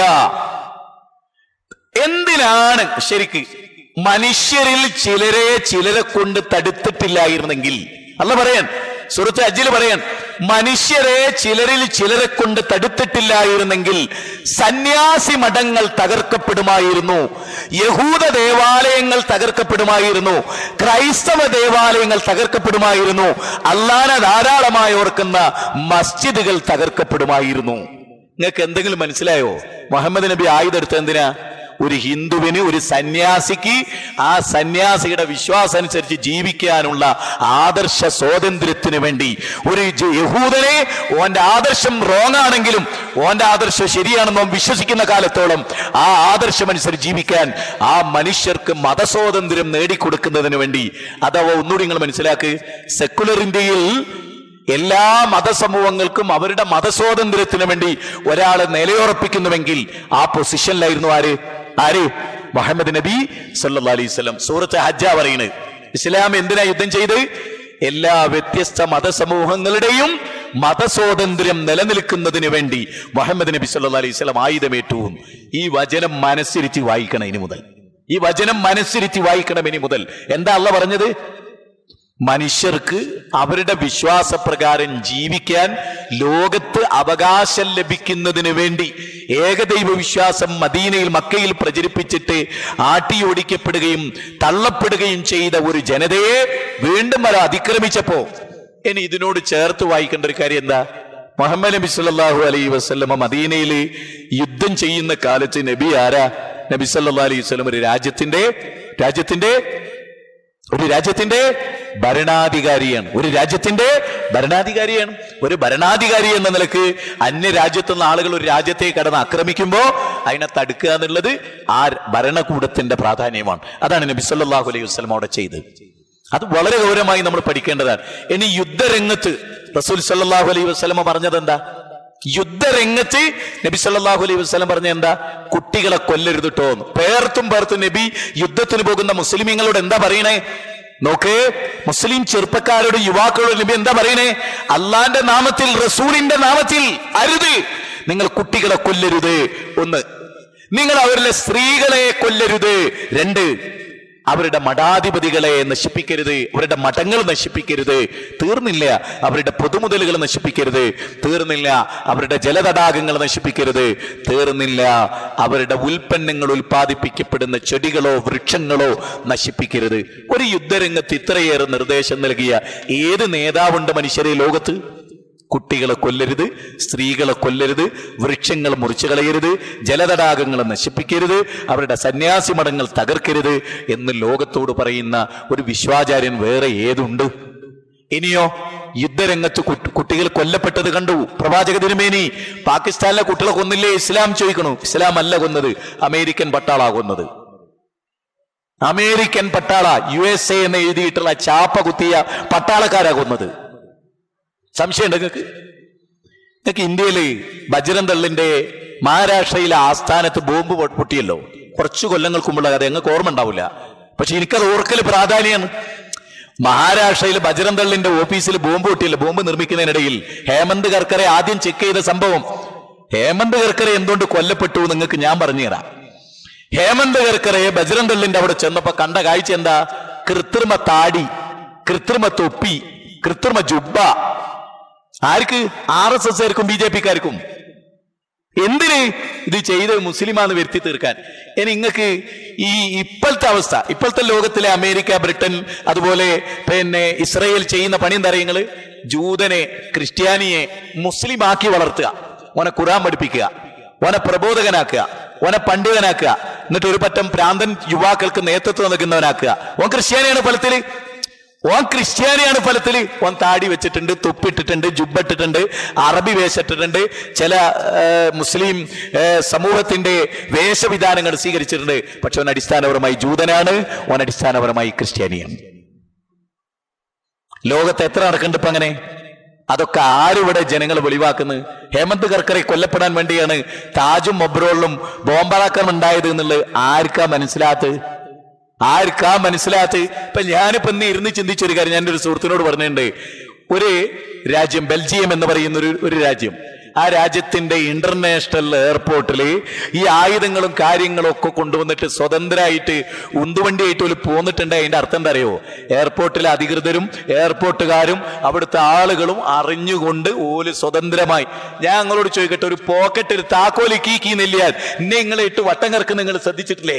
എന്നിട്ട് ഈ സാധനങ്ങളൊക്കെ കൊണ്ട് എയർപോർട്ടിലൂടെ കടന്നു വന്ന് സുന്ദരമായിട്ട് ബോംബിടണമെങ്കിലേ എയർപോർട്ടിലെ അധികൃതർ കണ്ണ് ചുമ്മിയിട്ടില്ല എന്ന് പറഞ്ഞാൽ ബുദ്ധിയും കഥയും VS അച്യുതാനന്ദൻ എന്ന് പറഞ്ഞ പോലെ അരിയാഹാരം കഴിക്കണ മനുഷ്യർക്ക് അത് വിശ്വസിക്കാൻ കഴിയില്ല. ഇനി നിങ്ങൾക്ക് ഇതൊക്കെ പറയുമ്പോൾ ഞാൻ ഒരു കാര്യം കൂടി പറയാം. ടോണി ബ്ലെയർ എന്നിട്ടൊരു മനുഷ്യൻ ജീവിച്ചിട്ടുണ്ടപ്പോ ഉണ്ടോ? അല്ലേ? ആരായിരുന്നു മൂപ്പര്? മുമ്പത്തെ ബ്രിട്ടീഷ് പ്രധാനമന്ത്രി. മൂപ്പര് എന്താ ലോകത്തോട് പറഞ്ഞേ? ഞാനല്ല, മൂപ്പര് എന്താ പറഞ്ഞു ലോകത്തോട്? ഞങ്ങൾ ഇറാഖിനെ ആക്രമിച്ചു. ആര്? ഞങ്ങള്. ആരാ ഞങ്ങള്? അമേരിക്ക, ബ്രിട്ടനും ഇസ്രയേലും. ഞങ്ങള് ഇറാഖിനെ ആക്രമിച്ചു. ആ കാര്യത്തിൽ ഞങ്ങൾക്ക് എന്തു പറ്റി? തെറ്റുപറ്റി. ഞങ്ങൾക്ക് ഇൻഫർമേഷൻ കിട്ടി, ഇന്റലിജൻസിന്റെ ഇൻഫർമേഷൻ ഞങ്ങൾക്ക് റോങ് ആയിരുന്നു. മൊസാദ്, അമേരിക്കൻ ഇന്റലിജൻസ്, ഇത് രണ്ടും ആരാ രൂപീകരിച്ച്? ഇത് രണ്ടും ഇസ്ലാമിനെതിരായിട്ട് രൂപീകരിച്ച തീവ്ര കൂട്ടായ്മയാണ്. ഓല ഇൻഫർമേഷൻ, എന്നിട്ട് ആ ഇൻഫർമേഷൻ കിട്ടിയിട്ട് ഇറാഖില് ആറ്റം ബോംബ് തപ്പിയറിഞ്ഞിട്ട് പെരിച്ചായില പോലും കിട്ടിയില്ല. സദാം ഹുസൈനെ പെരുന്നാൾ ദിവസം തൂക്കിക്കൊല്ലുകയും ചെയ്ത് മുസ്ലിങ്ങളെ പ്രകോപിപ്പിക്കാൻ. നിങ്ങൾ മനസ്സിലാക്കുന്ന, ഒരു പെരുന്നാൾ ദിവസം സദാം ഹുസൈനെ തൂക്കിക്കൊന്നെന്തിനാ? നല്ലൊരു ദിവസം സദാം ഹുസൈനെ കൊല്ലുമ്പോൾ മുസ്ലിങ്ങൾക്ക് വികാരം ഉണ്ടാക്കുക, എന്നിട്ട് ഓലെ തെരുവിലിറക്കുക. ഞാൻ നിങ്ങളോട് ഒരു കാര്യം പറയട്ടെ. ടോണി ബ്ലെയർ ലോകത്തോട് രണ്ടാമതൊരു കാര്യം കൂടി പറഞ്ഞു. ISIS ഉണ്ടാക്കിയത് ഞങ്ങളാണ്. ആരെങ്കിലും വായിച്ചത്? ഫ്രണ്ട് പേജിൽ ഒരു ചെറിയ കോളത്ത് കൊടുത്തു. വേറെ എവിടെയെങ്കിലും വാർത്തയായോ അത്? എല്ലാ പത്രങ്ങളിലും വന്ന് ഒരു ചെറിയ കോളോ, ISIS ഉണ്ടാക്കിയത് ഞങ്ങളാണ്. ISISന് ക്യാമ്പ് എടുക്കാൻ വേണ്ടിയിട്ട് അമേരിക്കൻ ഇന്റലിജൻസിന്റെ ഡയറക്ടർ 3 കോടി രൂപ കൊടുത്തു. 3 കോടി രൂപ. വളരെ ഗൗരവമായി നമ്മൾ മനസ്സിലാക്കേണ്ട കാര്യമാണ്. വളരെ വളരെ ഗൗരവമായി നമ്മൾ മനസ്സിലാക്കേണ്ട. അതാ അവിടെ ഒക്കെ നടന്നുകൊണ്ടിരിക്കുന്നത്. എന്നിട്ട് ഏറ്റവും കൂടുതൽ നഷ്ടമായിരിക്ക. ഇനി ISISന്റെ പരിക്ക് പറ്റുന്ന പട്ടാളക്കാരെ ചികിത്സിക്കുന്ന എവിടെയെന്ന് അറിയാം നിങ്ങൾക്ക്? ടെല്ലവീവില്. ആരെ ചികിത്സിക്കുന്നത്? ജൂതന്മാര്. എന്താ ഓലൊക്കെ തമ്മിലുള്ള ബന്ധം? ഓലൊക്കെ തമ്മിൽ നല്ല ബന്ധമുണ്ട്. എല്ലാരും നല്ലോണം മനസ്സിലാക്കുക. സംജോത സ്ഫോടനമുണ്ടായി, മക്ക സ്ഫോടനമുണ്ടായി, പല നിലക്കുള്ള സ്ഫോടനങ്ങളുണ്ടായി. അതൊക്കെ ചെയ്തത് മുസ്ലിങ്ങളല്ല എന്ന് ബോധ്യപ്പെട്ടു. അത് പിടിക്കുമെന്ന് എത്രത്തോളം അറിയോ? അതിന്റെ സൂത്രധാരന്റെ തൊട്ട് പിറകിൽ ഹേമന്ത് കർക്കറിന്റെ കൈ ആളുടെ ഷോൾഡറിന്റെ ഇടം വരെ എത്തി. അത് തൂക്കും പറഞ്ഞപ്പോ ഇനി ഹേമന്ത് കർക്കറിനെ വെച്ചേക്കരുതടോ, ഓനെ തട്ടണം. അതിനെന്താ പണി? അതിനൊരു രാജ്യത്ത് നിന്ന് ആക്രമണം ഉണ്ടായി എന്നുണ്ട്. താജിലും ഒബ്രോളും പരിസരത്തും ഒക്കെ ഒരു ചെറിയ നാടകം ഉണ്ടാക്കിയിട്ട് ഹേമന്ത് കർക്കറയെ അവിടെ എത്തിക്കണം, എത്തിച്ചിട്ട് കൊല്ലണം. കൊന്നത് ഇന്ത്യയിലെ ബാക്കി നിങ്ങൾ വായിച്ചോളി കേട്ടോ. അതേ അവിടെ ഉണ്ടായത്. ആരാ വേൾഡ് ട്രേഡ് സെന്ററും പെന്റഗണും നശിപ്പിച്ചത്? അമേരിക്ക. അമേരിക്ക ആര്? അമേരിക്ക. 150 തെളിവുകൾ അന്ന് ലോകത്തുള്ളത്. 150 തെളിവുകൾ നിഷേധിക്കാൻ കഴിയോ? ഇനി ഞാൻ ഇവിടെ ഇരിക്കുന്ന മുസ്ലിങ്ങളുടെ ശരാശരി മദ്രസയിൽ 5ാം ക്ലാസ് വരെ പഠിച്ചോലി ഒന്ന് എഴുന്നേറ്റ് എന്ന് പറയും, ഏത് മദ്രസയിലെ ഞങ്ങളെ മനുഷ്യരെ കൊല്ലാൻ പഠിപ്പിച്ചേ? ഉണ്ടോ? ഉണ്ടോ? സുന്നിയും മുജാഹിദും ജമാഅത്തും ഖാദിയാനും തബ്ലീഗ് ഏതൊക്കെ ദുനിയാവില് മുസ്ലിം സംഘടനകൾ ദുനിയാവിൽ ആരൊക്കെ ഉണ്ടോ? ഏത് മദ്രസയിലാണ് മനുഷ്യരെ കൊല്ലാൻ പഠിപ്പിച്ചേ? ഒരു മദ്രസയിലും ഇല്ല എന്നാണ് ഞാൻ നിങ്ങളോട് പറയുന്നത്. ഒരു മദ്രസയിലും മനുഷ്യരെ കൊല്ലാൻ പഠിപ്പിച്ചിട്ടുണ്ടോ? ഇല്ല. ഇനി ഇസ്ലാമിന്റെ ഈ മൻഹോളിൽ മരിച്ച നൗഷാദിനെ പറ്റി എനിക്കറിയാം. നൗഷാദിനെ പറ്റി വ്യക്തിപരമായി അറിയാന്നാ പറയുന്നത്. ഈ നൗഷാദിനെ മൻഹോളിൽ ഇറങ്ങി പോരാടാൻ പ്രേരിപ്പിച്ച ഘടകം തന്നെ എന്താ പറയുക? സൂറത്ത് മായിദയിലെ 32-ാമത്തെ വചനം. എന്താ വചനം? നീ കാരണമായി ഒരാൾ രക്ഷപ്പെട്ടാൽ ലോകത്തുള്ള മുഴുവൻ മനുഷ്യനെയും രക്ഷപ്പെടുത്തിയവനെ പോലെ, ലോകത്തുള്ള മുഴുവൻ മനുഷ്യനെയും രക്ഷപ്പെടുത്തിയവനെ പോലെ. നീ കാരണമായ ഒരാൾ കൊല്ലപ്പെട്ടാലോ ലോകത്തുള്ള മുഴുവൻ മനുഷ്യരെയും കൊന്നവനെ പോലെ. 715 കോടി മനുഷ്യരെ കൊന്നവനെ പോലെയാ നിരപരാധിയായ ഒരു മനുഷ്യനെ കൊന്ന. പിന്നല്ല ISIS ഉണ്ട്, ഈ ബോംബിട്ടിട്ട് 150 ആളെ കൊല്ലുക. ഒരു മനുഷ്യനെ കൊന്നാൽ 715 കോടി മനുഷ്യർ. ഞാൻ അതിന് നിങ്ങൾക്ക് ലളിതമായി പറഞ്ഞുതരാം. 6 പേരെ കൊന്നൊരു കുറ്റവാളിനെ നമ്മുടെ കോടതിയിലേക്ക് എങ്ങനെയാ കൊണ്ടുവരിക? 2 കാലിലും ചങ്ങലിട്ട് 2 കയ്യിലും ചങ്ങലിട്ടിട്ടല്ലേ 6 പേര് ഒന്നിച്ചു കൊന്നാ കൊണ്ടുവരിക അല്ലേ? എങ്കിൽ 715 കോടി മനുഷ്യർ ഒന്നിച്ചു കൊന്ന ഒരുത്തൻ എത്ര ഭീകരവാദിയാ? ഇസ്ലാം പറയുന്നത് എന്താണ്? ഒരു മനുഷ്യനെ അകാരണമായി കൊന്നാൽ, ഒരു ഹിന്ദുവിനെ, ഒരു ക്രിസ്ത്യാനിയെ, വേറെ ഏതെങ്കിലും ഒരു മതവിഭാഗത്തിൽപ്പെട്ടവനെ അന്യായമായി ഇനി ഏത് വിഭാഗത്തിൽപ്പെട്ടവനെ കൊന്നാലും, തെൽമൂദ് എന്ന് പറഞ്ഞൊരു ഗ്രന്ഥമുണ്ട് ജൂതന്മാരുടെ കയ്യിൽ. ആ ഗ്രന്ഥത്തിൽ എന്താ ഉള്ളത്? അകാരണമായി ഒരു ജൂതനെ കൊന്നാൽ അവൻ ലോകത്തുള്ള മുഴുവൻ ജൂതനെയും കൊന്നവനെ പോലെ. അതാ വർഗീയത. ഖുർആനിലെ 5-ാം അധ്യായം 32-ാമത്തെ വചനം എന്താ അറിയോ? അകാരണമായ ഒരു മനുഷ്യനെ കൊന്നാൽ ലോകത്തുള്ള മുഴുവൻ മനുഷ്യനെയും കൊന്നവനെ പോലെ. അകാരണമായ ഒരു മനുഷ്യനെ കൊന്നാൽ അത്ര വലിയ സ്ഥാന. നിങ്ങൾക്കറിയോ കുട്ടികൾ കൊല്ലപ്പെട്ട് കണ്ടല്ലോ റസൂലുള്ളാഹി സ്വല്ലല്ലാഹു അലൈഹി വസല്ലം. നബി ചോദിച്ചു, ആരാ ഈ കുട്ടികളെ കൊന്നത്? ആരാണ് ഈ കുട്ടികളെ കൊന്നത്? അപ്പൊ അവർ പറഞ്ഞു, നബിയെ ശത്രുക്കളുടെ കൂട്ടത്തിലുള്ള കുട്ടികളല്ലേ. റസൂലുള്ളാഹി സ്വല്ലല്ലാഹു അലൈഹി വസല്ലമയുടെ വാക്കെന്താ? കുല്ലു മൗലൂദിൻ യൂലദു അലൽ ഫിത്ര, കുല്ലു മൗലൂദിൻ യൂലദു അലൽ ഫിത്ര. എല്ലാ മനുഷ്യക്കുഞ്ഞും ശുദ്ധ പ്രകൃതിയോടുകൂടിയാണ് ജനിക്കുന്നത്. എന്നാൽ ലോകത്ത് വേറൊരു പ്രത്യയശാസ്ത്രമുണ്ട്. ആ പ്രത്യയശാസ്ത്രത്തിന്റെ പ്രത്യേകത എന്താ? ജനിക്കുന്ന കുട്ടികളൊക്കെ പാപികളാണ്. ജനിക്കുന്ന കുട്ടികളൊക്കെ പാപികളാണ്. സെന്റ് പോളിന്റെ തിയറി അതാണല്ലോ, ജനിക്കുന്ന കുട്ടികളൊക്കെ പാപികളാണ്. പ്രവാചകൻ പറയുന്നതോ, ഏത് മതവിഭാഗത്തിലോ ജനവിഭാഗത്തിലോ ഇനി മതമില്ലാത്തിടത്തോ എവിടെ ജനിച്ചോട്ടെ ആ കുട്ടി പരിശുദ്ധനാണ്. എത്ര മഹത്തരമായ തത്വം! ഒരു സ്ത്രീ യുദ്ധത്തിൽ കൊല്ലപ്പെട്ടു. റസൂലുള്ളാഹി സ്വല്ലല്ലാഹു അലൈഹി വസല്ലം അവരോട് ചോദിച്ചു, നീ എന്തിനാ സ്ത്രീയെ? അവർ പറയാണ്, നബിയെ ശത്രുക്കൾക്ക് ആയുധം എടുത്തു കൊടുത്ത സ്ത്രീ അവര് ആയിക്കൊള്ളട്ടെ, സ്ത്രീകളെ നേരെ അതിക്രമം കാണിക്കരുത് എന്ന് ഞാൻ നിങ്ങളോട് പറഞ്ഞിട്ടില്ലേ? എങ്കിൽ എങ്ങനെ ISIS ഒരു വീടിന്റെ ഫ്ലാറ്റിന്റെ ഒക്കെ മുകളിൽ കൊണ്ട് ഈ ബോംബിടുക? അത് ഇസ്ലാമല്ല. ഇസ്ലാമിന് ഒരു കാരണവശാലും അതിന് സാധ്യമല്ല. മാത്രമല്ല, വലാ തുഫ്സിദു ഫിൽ അർളി ബഅദ ഇസ്ലാഹിഹാ, ഭൂമിയിൽ ഇസ്ലാഹ് നടന്നതിന് ശേഷം, സമാധാനത്തിന്റെ സന്ദേശങ്ങൾ പ്രചരിപ്പിച്ചതിന് ശേഷം, ശുദ്ധ ഏകദൈവ ആരാധന പഠിപ്പിച്ചതിന് ശേഷം അവിടെ നിങ്ങൾ കുഴപ്പമുണ്ടാക്കരുത്. അൽ ഫിത്നതു അശദ്ദു മിനൽ ഖത്ൽ, ഒരാളെ കൊല്ലുന്നതിനേക്കാൾ ഭയാനകരമാണ് സമൂഹത്തിൽ മുഴുവൻ കുഴപ്പമുണ്ടാക്കുക എന്നുള്ളത്. ഇസ്ലാമിന്റെ ഏറ്റവും വലിയൊരു പ്രത്യേകത അതാണ്. ഒരു കാരണവശാലും സമൂഹത്തിന്റെ സ്വാസ്ഥ്യം കെടുത്തരുത് എന്നാണ് ഇസ്ലാം ലോകത്തെ പഠിപ്പിച്ചത്. അതുകൊണ്ട് ഇസ്ലാം ഒരു കാരണവശാലും തീവ്രവാദത്തെയോ ഭീകരവാദത്തെയോ പഠിപ്പിക്കുന്നില്ല. മതത്തിന്റെ കാര്യത്തിൽ പോലും ഇസ്ലാമിന്റെ കാഴ്ചപ്പാടെന്താ? ലക്കും ദീനുക്കും വലിയ ദീൻ. നിങ്ങൾക്ക് നിങ്ങളെ മതം, എനിക്ക് എന്റെ മതം. ഞാൻ മദീനയിൽ ചെന്നിട്ട് മദീന കരാർ എന്ന് പറഞ്ഞ കരാറിനെന്താ? ജൂതന്മാരെയും ക്രിസ്ത്യാനികളെയും വിളിച്ചിരുത്തിയിട്ട് നിങ്ങൾക്ക് നിങ്ങളെ മതമുണ്ട്, നിങ്ങൾക്ക് ആ മതത്തിന്റെ തത്വം അനുസരിക്കാം, പരസ്പരം നമ്മൾ അങ്ങോട്ടും ഇങ്ങോട്ടും ആക്രമിക്കരുത്. മറ്റു രാജ്യത്ത് നിന്ന് ഇങ്ങോട്ട് വന്നാൽ നമ്മൾ ഒന്നിച്ചവരെ ആക്രമിക്കും. ഓരോരുത്തരുടെ മതത്തിനും അവരുടെ സ്വാതന്ത്ര്യമുണ്ടാകും. ആരും അതിക്രമങ്ങൾ കാണിക്കില്ല എന്നാണ്. ഹീലിയായിൽ മഹാനായ ഖലീഫ ഉമർ അവിടെ ഉണ്ടായിരുന്ന ആളുകൾ കൊടുത്ത കരാറെന്താ? നിങ്ങളുടെ മതചിഹ്നങ്ങളെ ഞങ്ങൾ അനാദരിക്കില്ല, നിങ്ങളുടെ മതാരാധനക്ക് ഞങ്ങൾ തടസ്സമാവില്ല, നിങ്ങൾക്ക് സ്വാതന്ത്ര്യമുണ്ടാകും, ഇവിടെ മനുഷ്യർ ബഹുമാനിക്കപ്പെടും, ഇവിടെ മനുഷ്യർ റെസ്പെക്ട് ചെയ്യപ്പെടുന്നല്ലേ. ചെങ്കീസ് ഖാന്റെ പട്ടാളം മംഗോളിയ കടന്നു വന്നപ്പോൾ ശൈഖുൽ ഇസ്ലാം ഇബ്നു തൈമിയ്യ പറഞ്ഞെന്താ? അഖിലു ദിമ്മത്തിന ഖബ്ല അഖിലു മില്ലത്തിന. നമ്മൾ ഏറ്റവും പരിഗണിക്കുക നമ്മുടെ ഇതര മത സമൂഹത്തെയാണ്, നമ്മുടെ ദിമ്മത്തിലുള്ളവരെ, നമ്മുടെ സംരക്ഷണത്തിലുള്ള ആളുകളെയാണ്. ആ ആളുകളുടെ കാര്യമാണ് പരിഗണിക്കുക. മുസ്ലിങ്ങളെക്കാളും അമുസ്ലിങ്ങളുടെ സംരക്ഷണം ഒന്നാമത്തെ കാര്യമാണ് നമുക്ക്. അതായിരുന്നു ഇസ്ലാം. ലാ യൻഹാകുമുല്ലാഹ് അനില്ലദീന ലം യുഖാതിലൂകും ഫിദ്ദീൻ വലൻ യുഖ്രിജൂകും മിൻ ദിയാരികും അൻ തബറൂഹും വതുഖ്സിതു ഇലൈഹിം ഇന്നല്ലാഹ യുഹിബ്ബുൽ മുഖ്സിതീൻ. മതത്തിന്റെ പേരിൽ നിങ്ങളോട് യുദ്ധം ചെയ്യാത്ത, നിങ്ങളുടെ വീടുകളിൽ നിന്ന് പുറത്താക്കാത്ത അമുസ്ലിങ്ങളോട് നിങ്ങൾ നല്ല നിലയിൽ പെരുമാറണം. അവർക്ക് നിങ്ങൾ പുണ്യം ചെയ്യണം. അവരോട് നിങ്ങൾ ഏറ്റവും നന്നായി പെരുമാറണം. അവരോട് നീതിയോടുകൂടി പെരുമാറണം. അത് അല്ലാഹ്ക്ക് ഇഷ്ടമാണെന്നാണ് ഖുർആൻ പറയുന്നത്. അപ്പൊ അമുസ്ലിങ്ങളോടൊക്കെ ഏറ്റവും നന്നായി പെരുമാറാനാണ് ഇസ്ലാം പറഞ്ഞിട്ടുള്ളത്. ലോകത്ത് പല ബോംബാക്രമണങ്ങൾ ഉണ്ടാകുന്നത് എന്തിന്റെ ഭാഗമാണെന്നും കൂടി പറഞ്ഞുകൊണ്ട് ഞാൻ എൻ്റെ വിഷയം അവസാനിപ്പിക്കുക. എന്താ നിങ്ങൾ മനസ്സിലാക്കേണ്ട അറിയോ? ലോകത്ത് നിന്ന് ബോംബിങ് നടക്കുന്നത്, ഞാൻ ഒരു കാര്യങ്ങൾ ഉറപ്പിച്ച് പറഞ്ഞുതരാം. അമേരിക്കയും ബ്രിട്ടനും ഇസ്രയേലും ഓല കാര്യം മാത്രം നോക്കിയാൽ ലോകം നന്നാവും. ഞാൻ ഉറപ്പിച്ചു പറയുന്നു, ലോകത്തിന്റെ അസ്വസ്ഥത അവസാനിപ്പിക്കാനുള്ള ഏക വഴി എന്തറിയോ? അമേരിക്ക, ബ്രിട്ടൻ, ഇസ്രയേൽ ഒരു മൂന്നാളും മനുഷ്യന്മാരെ കാര്യത്തിൽ ഇടപെടാതെ ഒരു പിശാചായിട്ട് അങ്ങനെ ജീവിക്കുക, പിശാചായിട്ട് മരിക്കുക. അതാണ് ഓല വിധി. ലോകത്ത് ഏറ്റവും കൂടുതൽ മനുഷ്യരെ കൊന്നത് ആരാ? അപ്പൊ എനിക്ക് അത്ഭുതം തോന്നാറുണ്ട്. നമ്മൾ നോക്ക്, പച്ചക്കറി മാത്രം തിന്ന ആളായിരുന്നു ഹിറ്റ്ലർ. പച്ചക്കറി മാത്രം തിന്ന ക്രിസ്ത്യാനി. ആ ഹിറ്റ്ലർ 60 ലക്ഷം ജൂതന്മാരെയാണ് ഗ്യാസ് ചേമ്പറിൽ ഇട്ട് കൊന്ന്. 60 ലക്ഷം ജൂതന്മാരെ. ഇസ്ലാം തുടങ്ങിയ ആദിമ മനുഷ്യൻ മുതൽ ഇന്ന് വരെയുള്ള ചരിത്രത്തിൽ ഇസ്ലാം മൊത്തം ഇസ്ലാമിക യുദ്ധത്തിൽ പോലും എത്ര മനുഷ്യർ? 10,000-ന്റെ താഴെ മനുഷ്യരെ കൊല്ലപ്പെട്ടിട്ടുണ്ടാവും. ഫ്രഞ്ച് വിപ്ലവത്തിലും റഷ്യൻ വിപ്ലവത്തിലും ഉക്രൈനിലെ കർഷകരുമായി ബന്ധപ്പെട്ട വിപ്ലവങ്ങളിലും 2 ലോകമഹായുദ്ധങ്ങളിൽ ഹിരോഷിമയിലും നാഗസാക്കിയിലും ട്രൂമാൻ എന്ന ക്രിസ്ത്യാനിയുടെ നേതൃത്വത്തിൽ ഉണ്ടായ ബോംബറാക്രമണത്തിൽ എത്ര പേര് കൊല്ലപ്പെട്ടു? 3,70,000-ത്തിലധികം ആളുകളാണ്. കൈകാലുകളില്ലാത്തവർ ഇന്നും ഹിരോഷിമയിലും നാഗസാക്കിയിലും. ആരാ ഇതുണ്ടാക്കിയത്?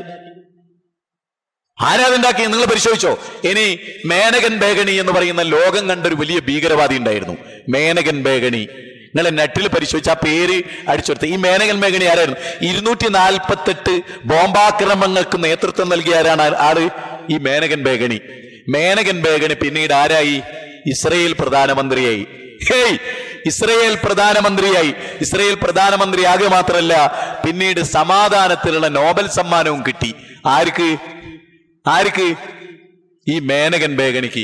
അതുപോലെ ഒരു കാലഘട്ടത്തിൽ പല രാജ്യങ്ങളിലും വിസയും പാസ്പോർട്ടും നിഷേധിച്ചാക്ക് ഇന്ന് ലോകത്തെവിടെയും നടക്കാം. അങ്ങനത്തെ ഒരവസ്ഥ ഇന്ന് ഉണ്ട്. മനസ്സിലായില്ലേ? ഇന്ന് ലോകത്ത് പല തീവ്രവാദവും നടത്തി മനുഷ്യരെ കുരുതി കൊടുത്ത് കൊന്ന് കൊരവിളി നടത്തിയവർ ഇന്ന് സമാധാനത്തിന്റെ വെള്ളരിപ്രാവുകളായി രാജ്യത്തും ലോകത്തും അധികാരത്തിന്റെ ഉന്നത സോപാനങ്ങളിൽ വിരാജിക്കുന്നു എന്ന ദയനീയമായ കാഴ്ച അതിവിടെ കാണുകയാണ്. അതുകൊണ്ട് എനിക്ക് നിങ്ങളോട് പറയാനുള്ള എന്തറിയോ? ഞാൻ തുറന്നൊരു പുസ്തകമായതുകൊണ്ട് പറയാണ്, ലോകത്ത് അനീതി എന്ന് പറയുന്നത് ഉള്ളത് കൊണ്ടാണ് ബോംബാക്രമണം ഉണ്ടാകുന്നത്.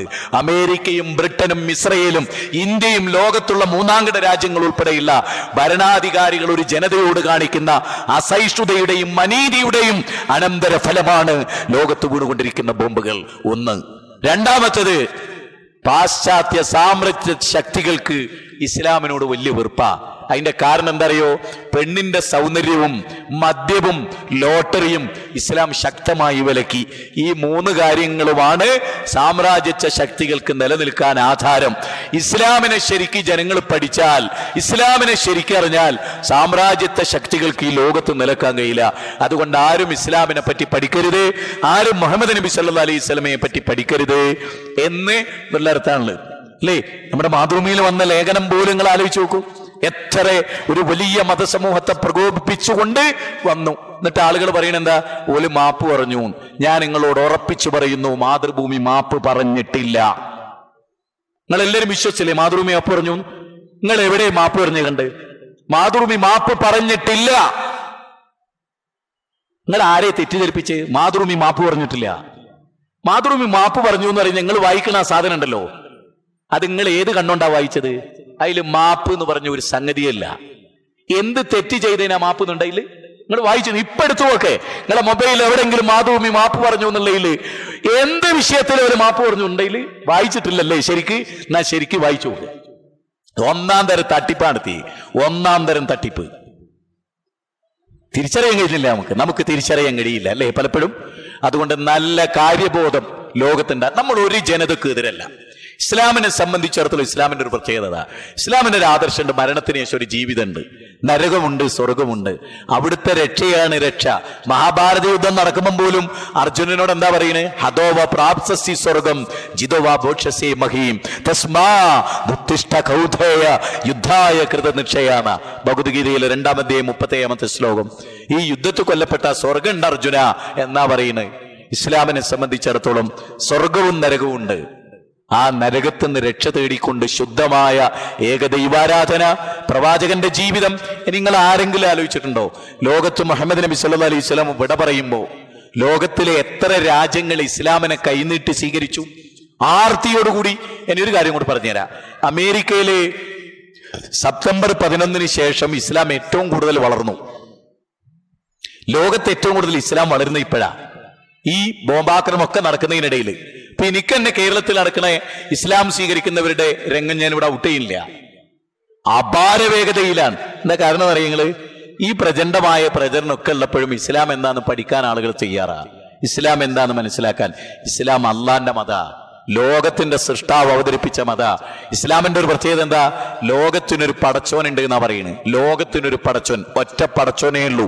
ഹിന്ദുവിനും മുസ്ലിമിനും ഒക്കെ വായു നൽകുന്ന ആ പടച്ചോനാണ്. ആ പടച്ചോനെയാണ് ആരാധിക്കേണ്ടത്.